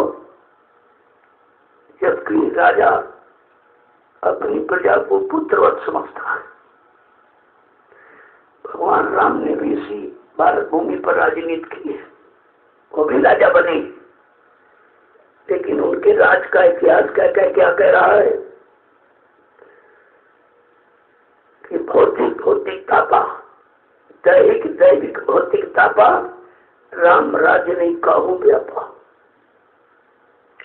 प्राकृतिक प्रकोप दैविक है, कोई भौतिक साधनों का अभाव, सुख न मिले, शांति न मिले। कहा अगर ये सब किसी तरह का दुख राम के राज्य में नहीं था, इसी भारत भूमि पर आज नेताओं के राज्य में कोई सुख नहीं है। उधर दुख नहीं था, इधर सुख नहीं, सब दुख है, दुख एकदम उल्टा हो गया। राम राज कृष्ण नाम और कृष्ण राज में कहा कि दूध की नदियां बहती थी, दूध की नदियां तो नहीं, लेकिन शराब की नदी जो बह रही है, ये इन्होंने विकास किया है। ये खान पान का विकास देखिए आप, और बुद्धि का विकास देखिए। कम से कम सोचना चाहिए कि हमारा इतिहास क्या कह रहा है। जिनकी आज घर घर पूजा हो रही है, अब उनको भी बदनाम कर रहा, उनकी भी याद भूल गए उन्होंने क्या किया। कम से कम मुझका न करो तो बिगाड़ी मत करो। लेकिन धार्मिक धरा, ये भारत रामकृष्ण की भूमि आज बिल्कुल बदनाम हो चुकी है। और श्री राम का नारा लगाते हो, देख काम क्या करते हैं। श्री राम की इनको पहचान है, ये श्री राम का काम करेंगे फिर कसरत मौज मस्ती सब खत्म हो जाएगी। सब उल्टा, केवल नाम काम कुछ नहीं। और तुम पढ़े लिखे होकर 70 साल में तुमको समझ नहीं पाए। अरे एक बार आदमी झूठ बोले, 2 बार 3 बार, 70 साल से झूठ बोल रहे, वादा खिलाफी कर रहे हैं, तुम्हारी समझ में आएगा कब? एक बार आपको इसलिए मौका दिया गया था जब लोगों ने शिकायत की बाबा जी से कि लोग वोट ले लेते, इसके बाद 5 साल जाकर नहीं आते, सुनते ही नहीं है। वहां तो कहा, अरे भाई जब तुम जान गए हो, अगर ये तुम्हारी नहीं सुनते तो इनकी क्यों सुनते हो? क्या भगवान ने तुमको बुद्धि नहीं दी? एक बार तुम संकल्प ले लो कि मुझे मतदान करना ही नहीं, कहां से बना जाएंगे, कहां से सरकार बन जाए, कहां से बन जाएंगे। लेकिन भारत की जनता दलालों के बीच में, कोई दलाल आ गया उधर से पैसा देता हो और आ गया गाँव में, नहीं नहीं इनको देना उनको देना, उनको कहते रहे भाई तो खर्चा भी हमारा बहुत मिलने वाला। अरे तुम जिनके कहने से वोट दे रहे हो वो थोड़ी प्रधानमंत्री बनेगा, ना कोई मंत्री बनेगा, ना सांसद विधायक बनेगा, तो तुम्हारा इससे काम कहाँ होने वाला? तो तुमको अपना मतदान देने का भी अधिकार नहीं। मत माने इच्छा, दान इच्छा से दिया जाता, स्वेच्छा से, किसी के कहने से दबाव में दान नहीं दिया जाता। और तुम मतदान कहाँ देते हो? अभी तक यही नहीं समझ पाए हो। तो बात समझ में जब तक नहीं आएगी परेशानी जाने वाली नहीं है। और समझाने का नाम है सत्संग। ये सत्संग सब तरफ का, लौकिक परलौकिक, भौतिक आध्यात्मिक, नूरानी जिस्मानी, अंतर्मुखी बहिर्मुखी, दोनों तरफ का इशारा करता है, दोनों तरफ का संदेश, दोनों तरफ के रास्ते बताता। लेकिन तुम्हारी समझ में आ गया तब तो, इसलिए सुनो चाहे कम, लेकिन गुनो ज्यादा दोनों ज्यादा। अगर एक ही शब्द पकड़ लिया, उसी पर गुणन मनन करो तो एक तो पक्का हो गया आपको। धीरे धीरे जब मैं अगर एक सत्संग में एक बुराई छोड़ो, एक अच्छाई पकड़ो, तो तुमको इतने सत्संग मिल चुके हैं, इतनी तो बुराई तुम्हारी में, लेकिन तुमने ये काम किया नहीं, ना बुराई छोड़ी ना अच्छाई पकड़ी। ऐसे से जीवन निकल जाएगा। आने जाने में क्या मतलब, क्या निकला तुम्हारा? बुराई का मतलब जो तुम्हारे मन को खराब करे, सबसे बड़ी बुराई मन को खराब करने वाली। और मन समग्र कार्यों का आरंभ मन से होता है। अगर मन बुरा सारे काम तुम्हारे बुरे कर देगा, केवल ठीक करना, दूसरा काम मन को ठीक करना, और इसी के पीछे पढ़ो तुम इसी के पीछे, और सभी जतन तजना। लेकिन कहते ये मानेगा कैसे? गुरु का ध्यान कर प्यारे, बिना इसके नहीं छुटना। अगर छुटकारा चाहते हो तो गुरु वो परम शक्ति है, इसके ध्यान से ही काल माया दोनों मूर्छित हो जाती है। ध्यान का मतलब इन आंखों से देखना नहीं है, जो तुम्हारे अंदर रम जाए, बैठ जाए, जिसका ध्यान न करने पर भी ध्यान आ जाए, बुलाने पर भी आ जाए सामने, वो ध्यान होता है। यही तो असली चीज है, जिसको छूने से मन शांत हो जाए। ये है। शरीर तो सभी एक समान, लेकिन संत का शरीर, साधक का शरीर छूने से और बार बार छूने की इच्छा होती है कि जितने बार छूने को मिल जाए। वैसे भी तुम्हारे शरीर कोई छोड़ दे तो झगड़ा कर दोगे। अगर किसी नारी का कोई शरीर छू ले तो झगड़ा हो जाएगा। और संत महात्माओं के यहाँ वो जबरदस्ती हाथ पकड़ के अपने सिर पर रखती, मेरे हाथ रख दीजिए सिर पर हाथ क्यों रखा नहीं, हमको छुआ क्यों नहीं?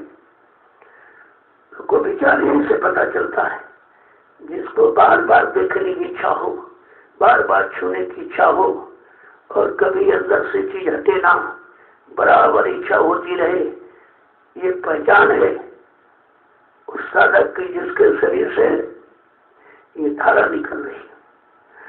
योगी के शरीर से योग की धारा, भोगी के शरीर से भोग की धारा, और रोगी के शरीर से रोग की धारा। उन धाराओं से तुम्हारा बनाव और बिगाड़ होता है। लेकिन तुम्हारी बात समझ में आए तब तो समझते कुछ नहीं हो, और जब तक नहीं समझोगे तब तक कुछ नहीं होगा। पूरा जीवन लोगों का निकल गया, कितने जन्म निकल गए अभी तक नहीं। अभी तक कभी नानक पलटू रविदास जी के जीव पड़े हुए निकल नहीं पाए। नाम डाल लिया, माला खूटी पर डाल दी, फिर बुरे कर्मों में चले गए। अब उनके नामदान का असर है कि मानव शरीर तो मिलते रहेगा। तो मानव शरीर बेचारे पा रहे, फिर मर गए, फिर जन्मे, फिर मरे, फिर जन्मे। जब तक उस नाम की कमाई नहीं करोगे, जन्म मरण से छुटकारा नहीं होगा आपको। जय गुरुदेव, जय गुरुदेव, जय गुरुदेव, जय गुरुदेव। नाम किसका, जय गुरुदेव। नाम किसका, प्रभु का प्यारा नाम। अब आप लोग खड़े हो जाओ। इस खड़े होने का मतलब यही है जो बताया कि इन बच्चों को पकड़ के खड़े हो जाओ, अपनी जगह छोड़ो मत। कोई कितना बहकावे भरमावे, अगर तुमने सच्चाई से पकड़ा है तो ये पकड़ जल्दी ढीली नहीं हो कर सकता कोई। यही तो असली चीज है। जय गुरुदेव, जय गुरुदेव, जय गुरुदेव। नाम किसका, प्रभु का प्यारा नाम। जरा जोर से बोलो, सब मिल बोलो, बोलना होगा। अभी से बोलो, सुख दर्द हरेंगे, सब कष्ट हरेंगे, सुख शांति भी देंगे। सबके दाता, सबके मालिक, प्रेम से बोलो। ये नाम नहीं इंसान का, ये काम नहीं इंसान का, नाम है प्रभु का। जय गुरुदेव।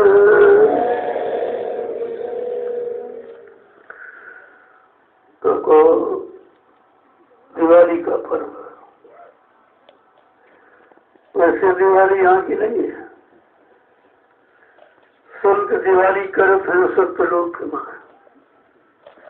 असली दिवाली माने खुशहाली, दिवाली माने प्रकाश का एक भारी जमघट, जो जीवात्मा अपने प्रकाश में चेतन देश को जाएगी।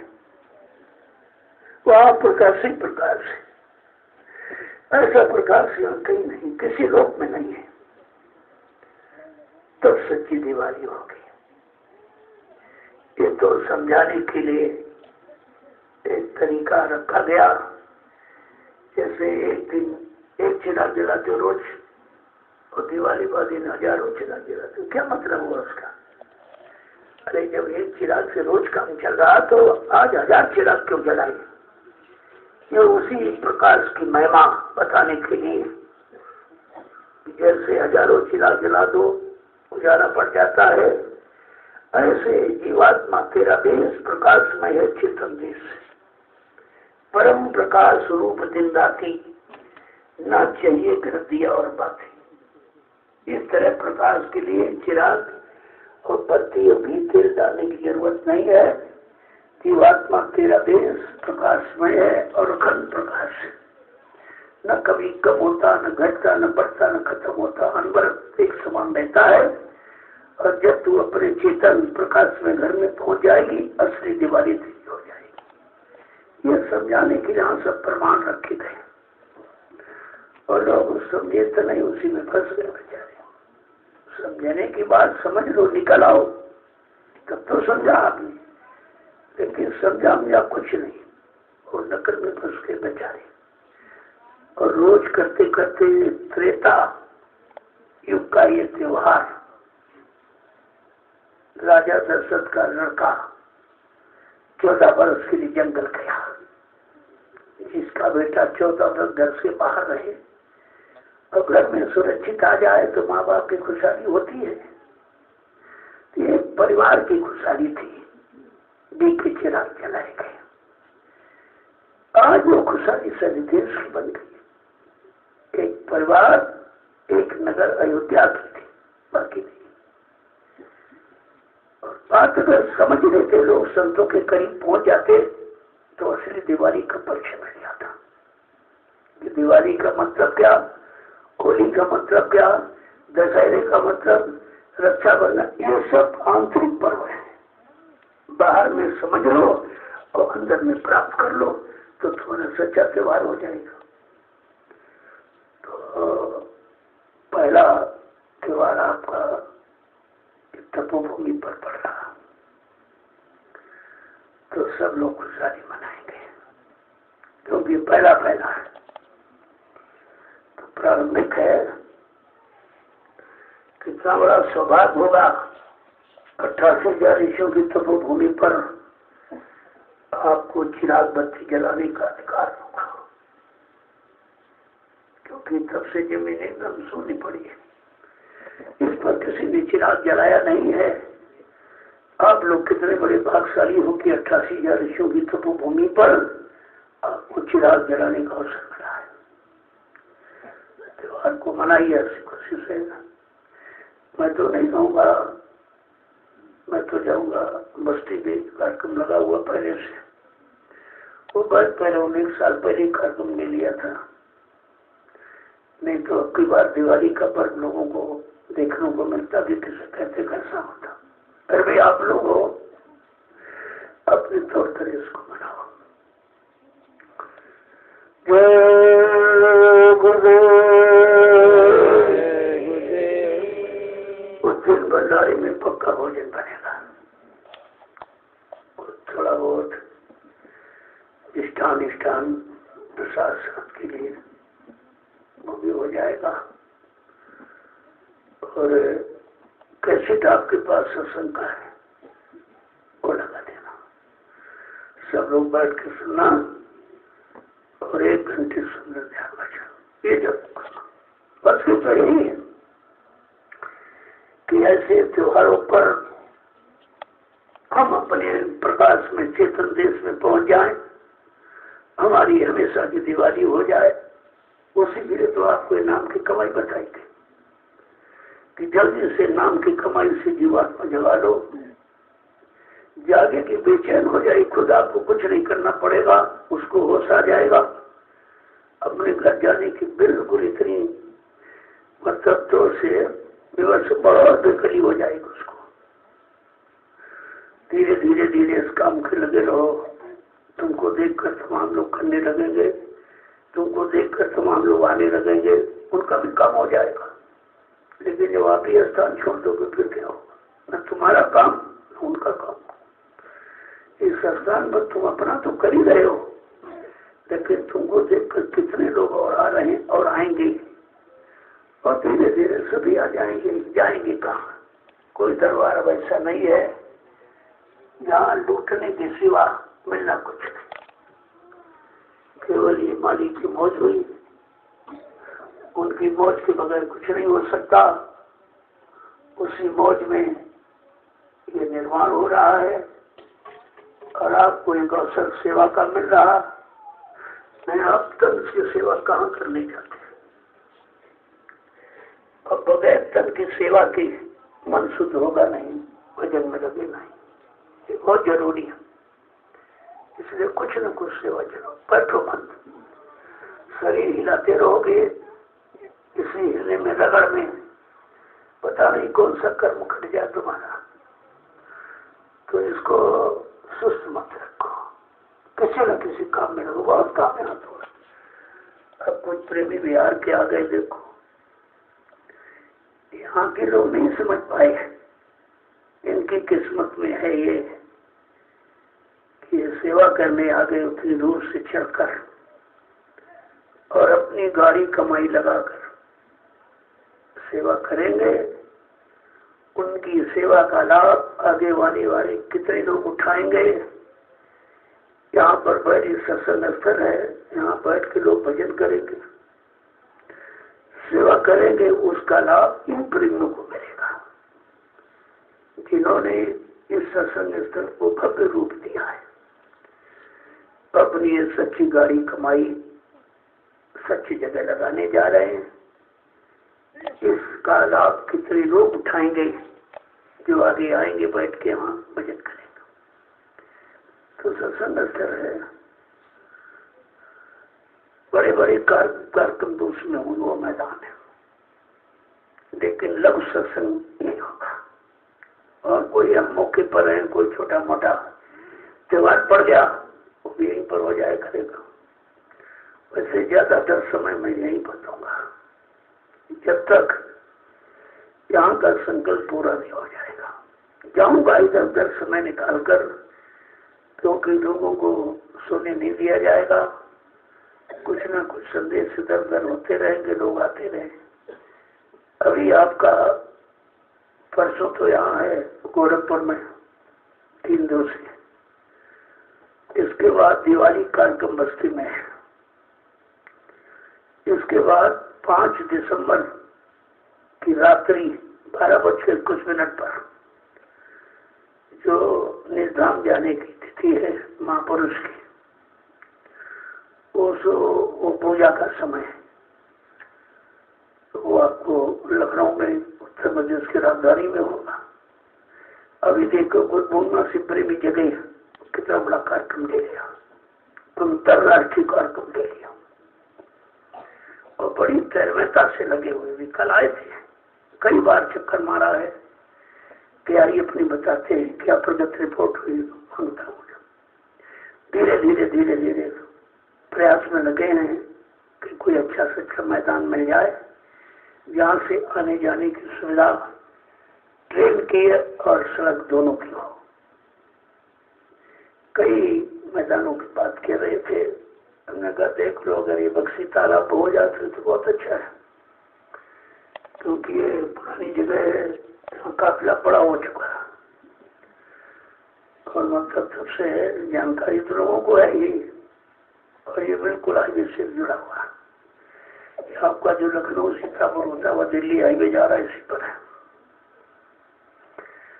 और बक्सी तालाब रेलवे स्टेशन है और इटौंजा रेलवे स्टेशन दोनों है। कहीं उतर जाएं, इधर उतरेंगे 3 किलोमीटर, उधर से भी 3 किलोमीटर, आपको साधन मिल जाएंगे।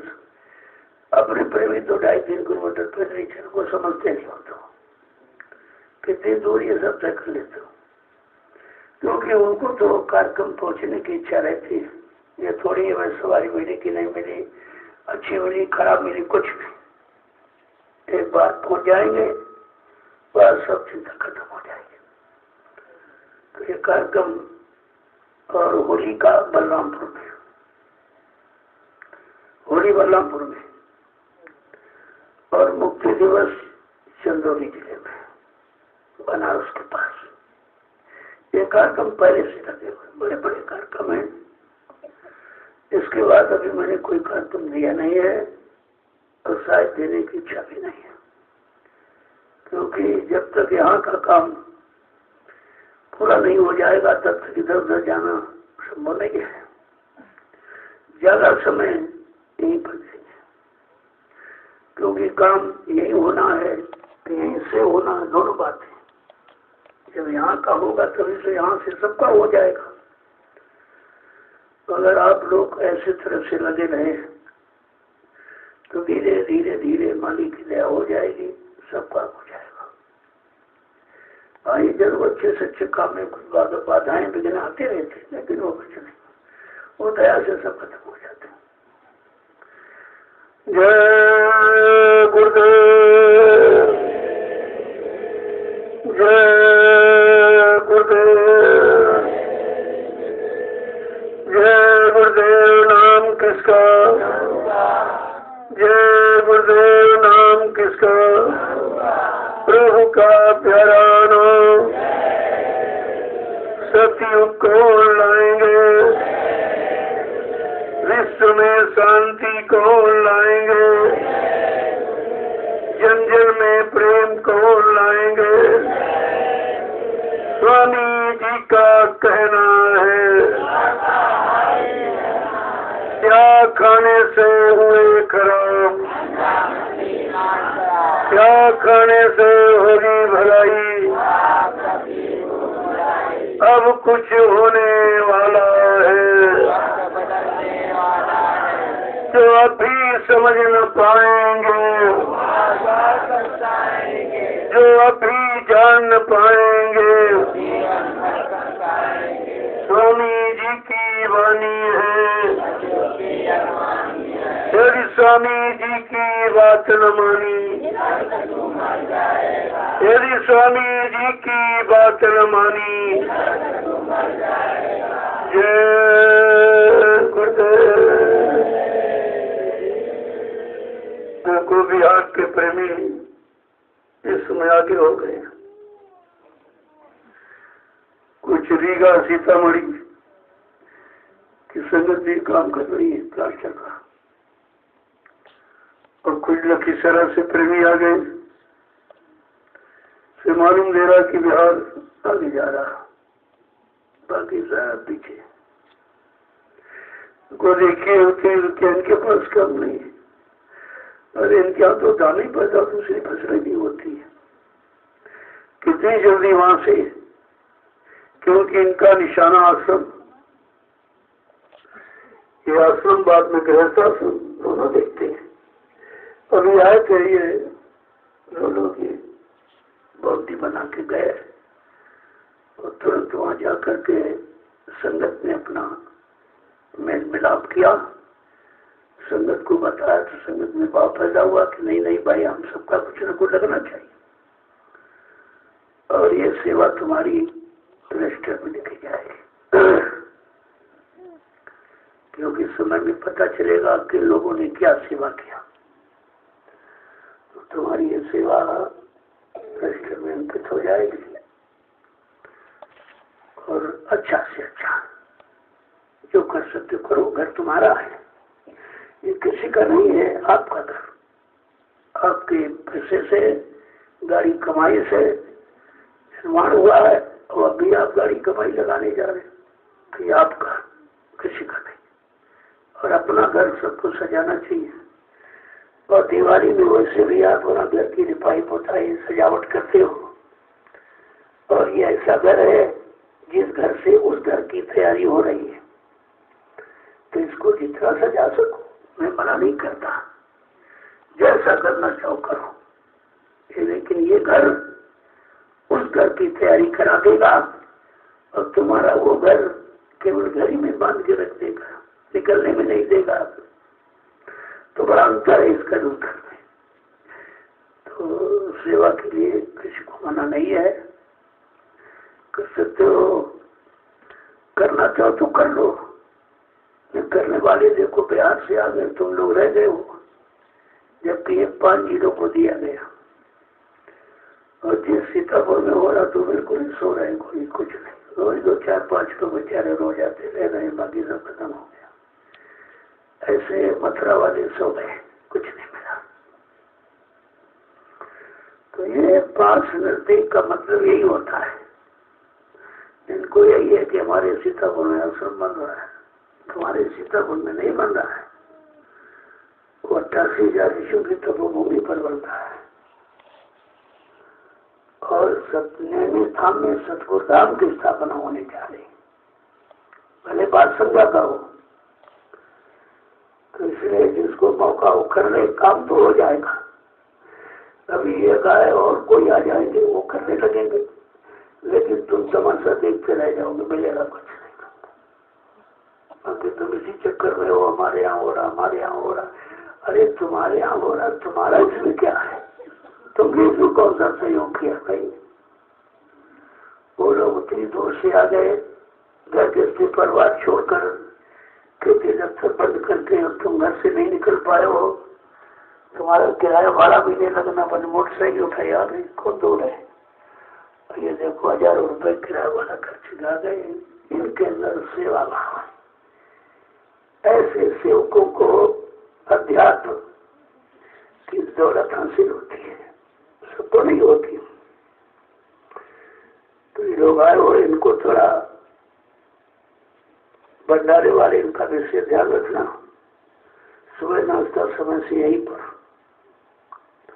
दोपहर शाम को भोजन ताजा, 80-80 नहीं देंगे। मैंने परसों तुम्हारी सब्जी पकड़ी थी और परसों मैं तुम्हारे भंडारे में गया, मैंने सब देखा। तो एक तो सो रहे थे, तुमने कहा झोला उठाइए घर जाएंगे, रहने की जरूरत नहीं है। सीतापुर का कोई आदमी भंडारे में नहीं रहेगा, तुम लोग अपनी बपौती समझते हो, सब खराब हो जाए। बेचारे हमारे पास लेके आए, कहा मैं 2 दिनों से कहने वाला था लेकिन कह नहीं रहेगा। उसका नहीं बताना चाहिए तुमको। जो प्रेमी सेवा कर रहे हैं, ये राजगीर मिस्त्री है, उधर वो खेती का काम सबसे पहले मुझे इनको देना। तुम घंटी लगाते हो, जो वहां सो रहे घर से बैठ के पहले खा लिया। इनको ये चालाकी दिखाई गई, लेकिन इन्हें बाहर ला कर इन्हें दिखाई दे रहा है। कितने जन्मों तक घोड़ा गचर बैल बढ़ करके आना पड़ेगा, देना पड़ेगा। ये लखों प्रेमों का अन्याय है। सेवा से आगे होगा ये, बाकी किसी से नहीं होगा। तो भंडारे वाले सुन, इन्होंने परिवर्तन कर दिया, सब हटा दिया। क्योंकि यहाँ का जो आदमी रहता वो अपने अपने को देता था, रोटी परोसता तो अच्छी चीज छाट छाट अपने वालों को देता है। मैं सब देख रहा हूँ, ऐसा थोड़ी कोई आंख बंद करके बैठा हूँ। धीरे धीरे मैं रखूंगा कुछ बिल्कुल पास, होश में हो जाइए आप। और जो व्यवस्थापक कम से कम 3 लोग रहो तो गड़बड़ी नहीं होगी, और तीनों लोगों के लिए अच्छा माहौल हो जाएगा। जब तुम्हें अच्छा करना तो थी नहीं, अच्छा लगे कोई आपको कैसी था, लेकिन होना चाहिए ताकि तुम्हारे पर कोई टीका टिप्पणी न करे।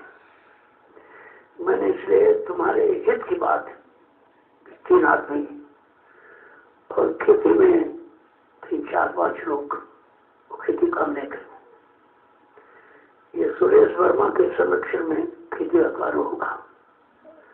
वो खेतिया रहे, खेती खास करके बच्चे उनको मालूम है जानकारी, और समय भी पूरा दे रहे। उनके भी परिवार बाल बच्चे ऐसा नहीं है, लेकिन पूरा समझने को दे रहे कहते। तो जो भंडारी है, भंडारी व्यवस्थापक हो, सबसे पहले उनका ध्यान करो। खाने पीने का जो सेवा कर रहे हैं, अब ये रात भर चलाते हैं, जल सिंचाई करते हैं, तो वो सुबह चाहिए सबसे पहले उनको बुला कर दो। तुम तो रात भर सोते रहते, सुबह के पर से खा लिया पहले, उनकी तरफ ध्यान नहीं, तुम्हारा कुछ भी नहीं। धीरे धीरे तुम नहीं कुछ कर पाओगे, तुमको भी निकलना पड़ेगा। हम इस तरह की गंदगी कोई नहीं रखेंगे। मैं देख रहा हूँ 1-2 महीने और आपको एकदम नवीनी करो, बिल्कुल। जिनको सेवा करना है, निस्वार्थ सेवा करना है, परमात्मा की कमाई करना, अपनी जीवात्मा का काम कराना है, उनके लिए सेवा है। ऐसे तो कूड़ा कचरा इतना भर लोगे तो रोटी नहीं दे पाओगे। अगर सोच लो चलो आया है, चलो रोटी खिला देंगे, रोटी खिलाते रहो, फिर कहाँ से लाओगे? मैं दे वाली 2 पैसे, अभी तुम कहाँ से खिलाते हो? मैं ही देता हूँ सबको। देना बंद कर दो, तुम्हारा सब बंद हो जाएगा। कितना तुम्हारे पास, कौन तुमको देता है? लड़ाई चल रहा है, 5 जिले 6 जिलों को जिम्मेदारी कितना 6 जिले देते सुना है। मतलब अभी कह रहा हूँ 6 जिले इनका नाम खत्म हो जाएगा। बाहर वाले जिले जो सहयोग करेंगे उनका आ जाएगा। जो बता दिया कि भंडारा रोज चल रहा, 24 घंटे चल रहा, आपको 2 जब भी आओ 2 किलो आटा 2 किलो चावल लेके आओ। तुम अगर 4-5 दिन रहोगे तो 2 किलो तुम ही खा जाओगे, दूसरे को खिलाओगे तुम। लेकिन खरीदने की का आधा रखा है, ये आंकड़ा 2 किलो गेहूं और 25 रुपए का हर में रहेगा, हर का कोई करता। और कहीं सत्संग में जाओ 2 किलो आटा और चावल लेकर जरूर जाओ।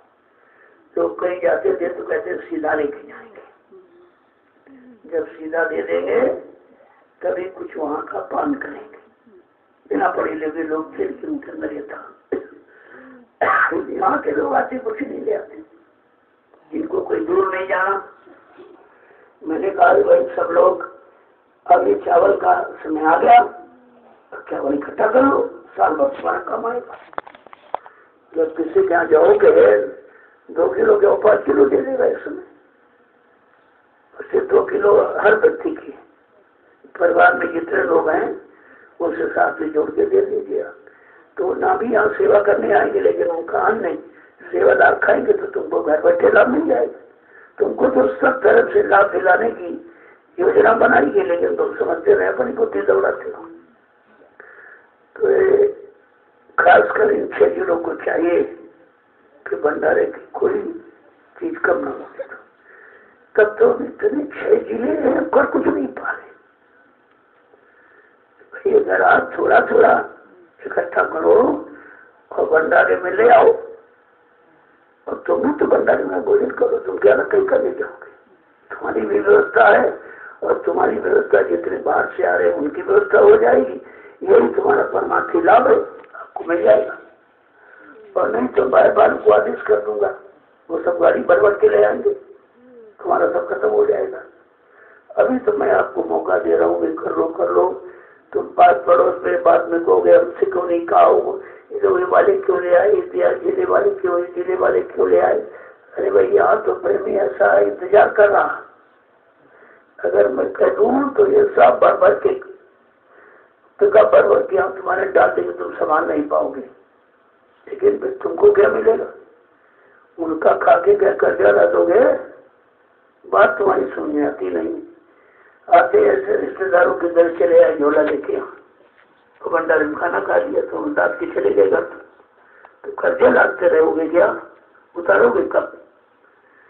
आपको जब भी आना चाहिए कुछ ना कुछ लेके आना कि भाई भंडारा वहाँ चल रहा है और हम 6 जिलों को जिम्मेदारी दी गई है, हमारा 6 जिलों का कर्तव्य है, भाई जब भी जाए कुछ ना कुछ भंडारे में डाल दें, तो काम चलता रहेगा, सेवा आपको मिलती रहेगी। नहीं करने वाले हम कम नहीं है, केवल वो हमारा इंतजार देख रहे कब हमें आदेश हुआ, भाई तुम ऐसे देखते रह जाओगे। गुरुदेव अब आप लोग सत्संग का प्रसाद लीजिए। देखो प्रसाद भी रोज बढ़ता है, कोई हालात तो कोई नहीं। सोचो कहाँ से आएगा भी? अगर और किसी संगत का हम लगा देंगे तुम्हारे पर तो कर्जा चढ़ जाएगा, बाद में मत कहना, क्योंकि यहाँ तो कुछ न कुछ होता रहेगा, काम थोड़ी बंद होगा। इतनी संगत है, इतने लोग हैं, केवल इंतजार हमारा कर रहे हैं कि कभी कोई आदेश हमको दे दे, हमने देंगे। पहले इनको ये पास पड़ोस वाले ये न कहे कि हम पास में थे, हमसे क्यों नहीं कहा, उधर से दूर से क्यों आया, वहाँ का आना लगेगा फिर तुम्हारा लिया नहीं जाएगा। बात को ध्यान रखिए, ये आपको पहले मौका दिया जा रहा।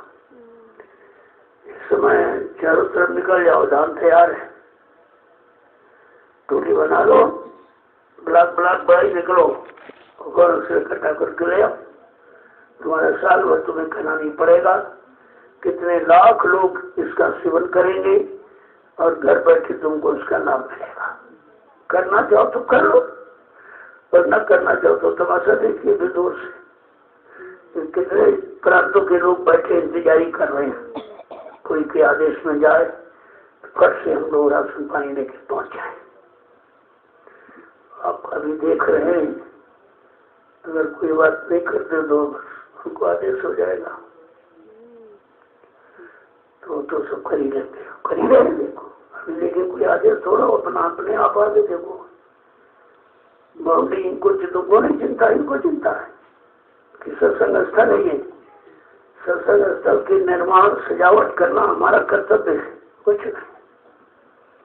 ऐसे बैठे रहते हो, आए खा लिए चले गए, लाद के यही करते रहो, जीवन भर लादते रहो, मतलब में यही करते रहे। आए भंडारे ढूंढते थे VIP कहाँ बढ़िया मिलेगा, बस वो भंडारा VIP खाया और इतना लाद लिया कि गुरु को भूल गए, हट गए, चले गए, बात के सब छोड़ गए। ध्यान में रखा करिए आप इस चीजों को,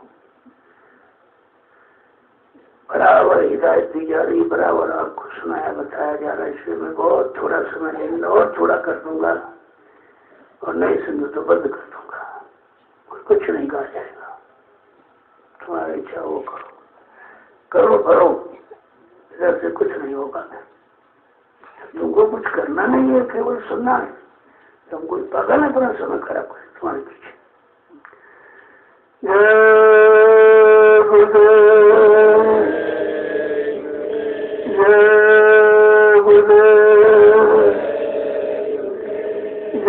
गुरुदेव नाम किसका?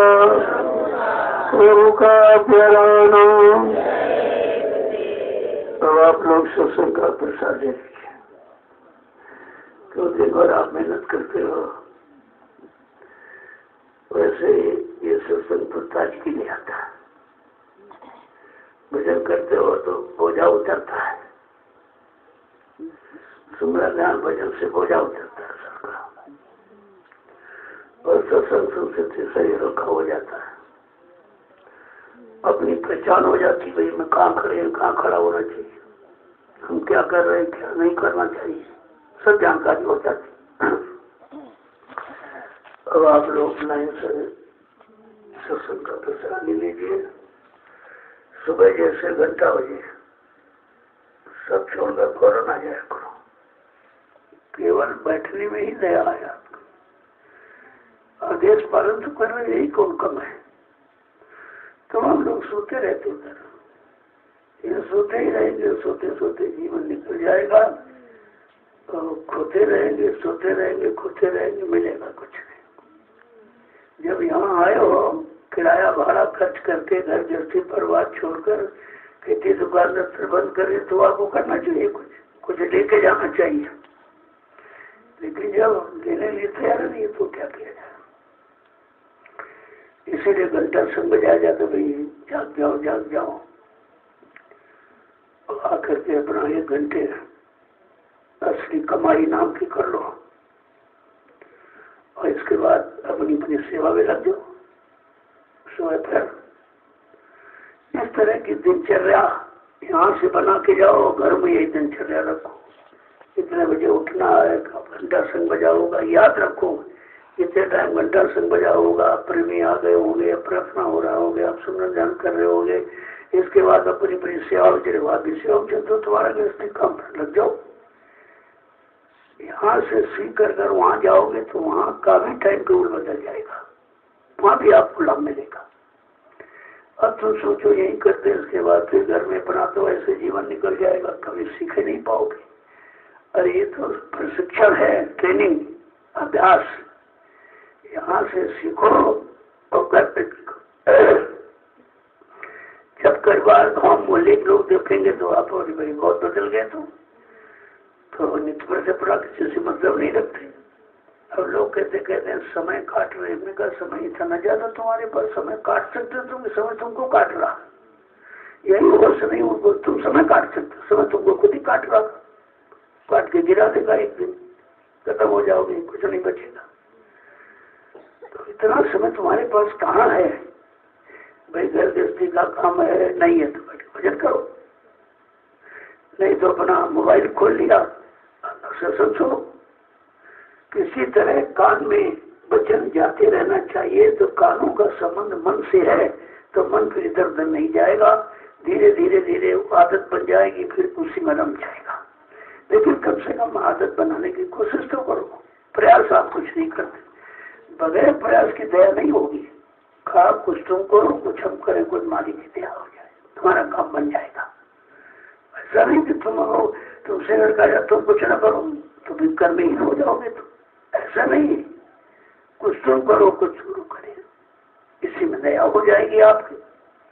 और तुमको खरा इसलिए जा रहा कि तुम अपनी आदत बदलो। जब आदत बदल कर जाओगे तो घर में से करोगे। तो गाँव मोहल्ले 7-5 के लोग देखे घर में बहुत बदल गया, तो कौन से जिले गया, चलो संपूर्ण। तो धीरे धीरे तुम्हारी आदत तुमको तो बदल दिया, और तुमको देखकर लोग बदल जाएंगे और यहाँ आने के लिए मजबूर हो जाएंगे। लेकिन अपनी रहने का नहीं बदलोगे तभी देख सकोगे। अब आप लोग सत्संग का प्रसाद है। जय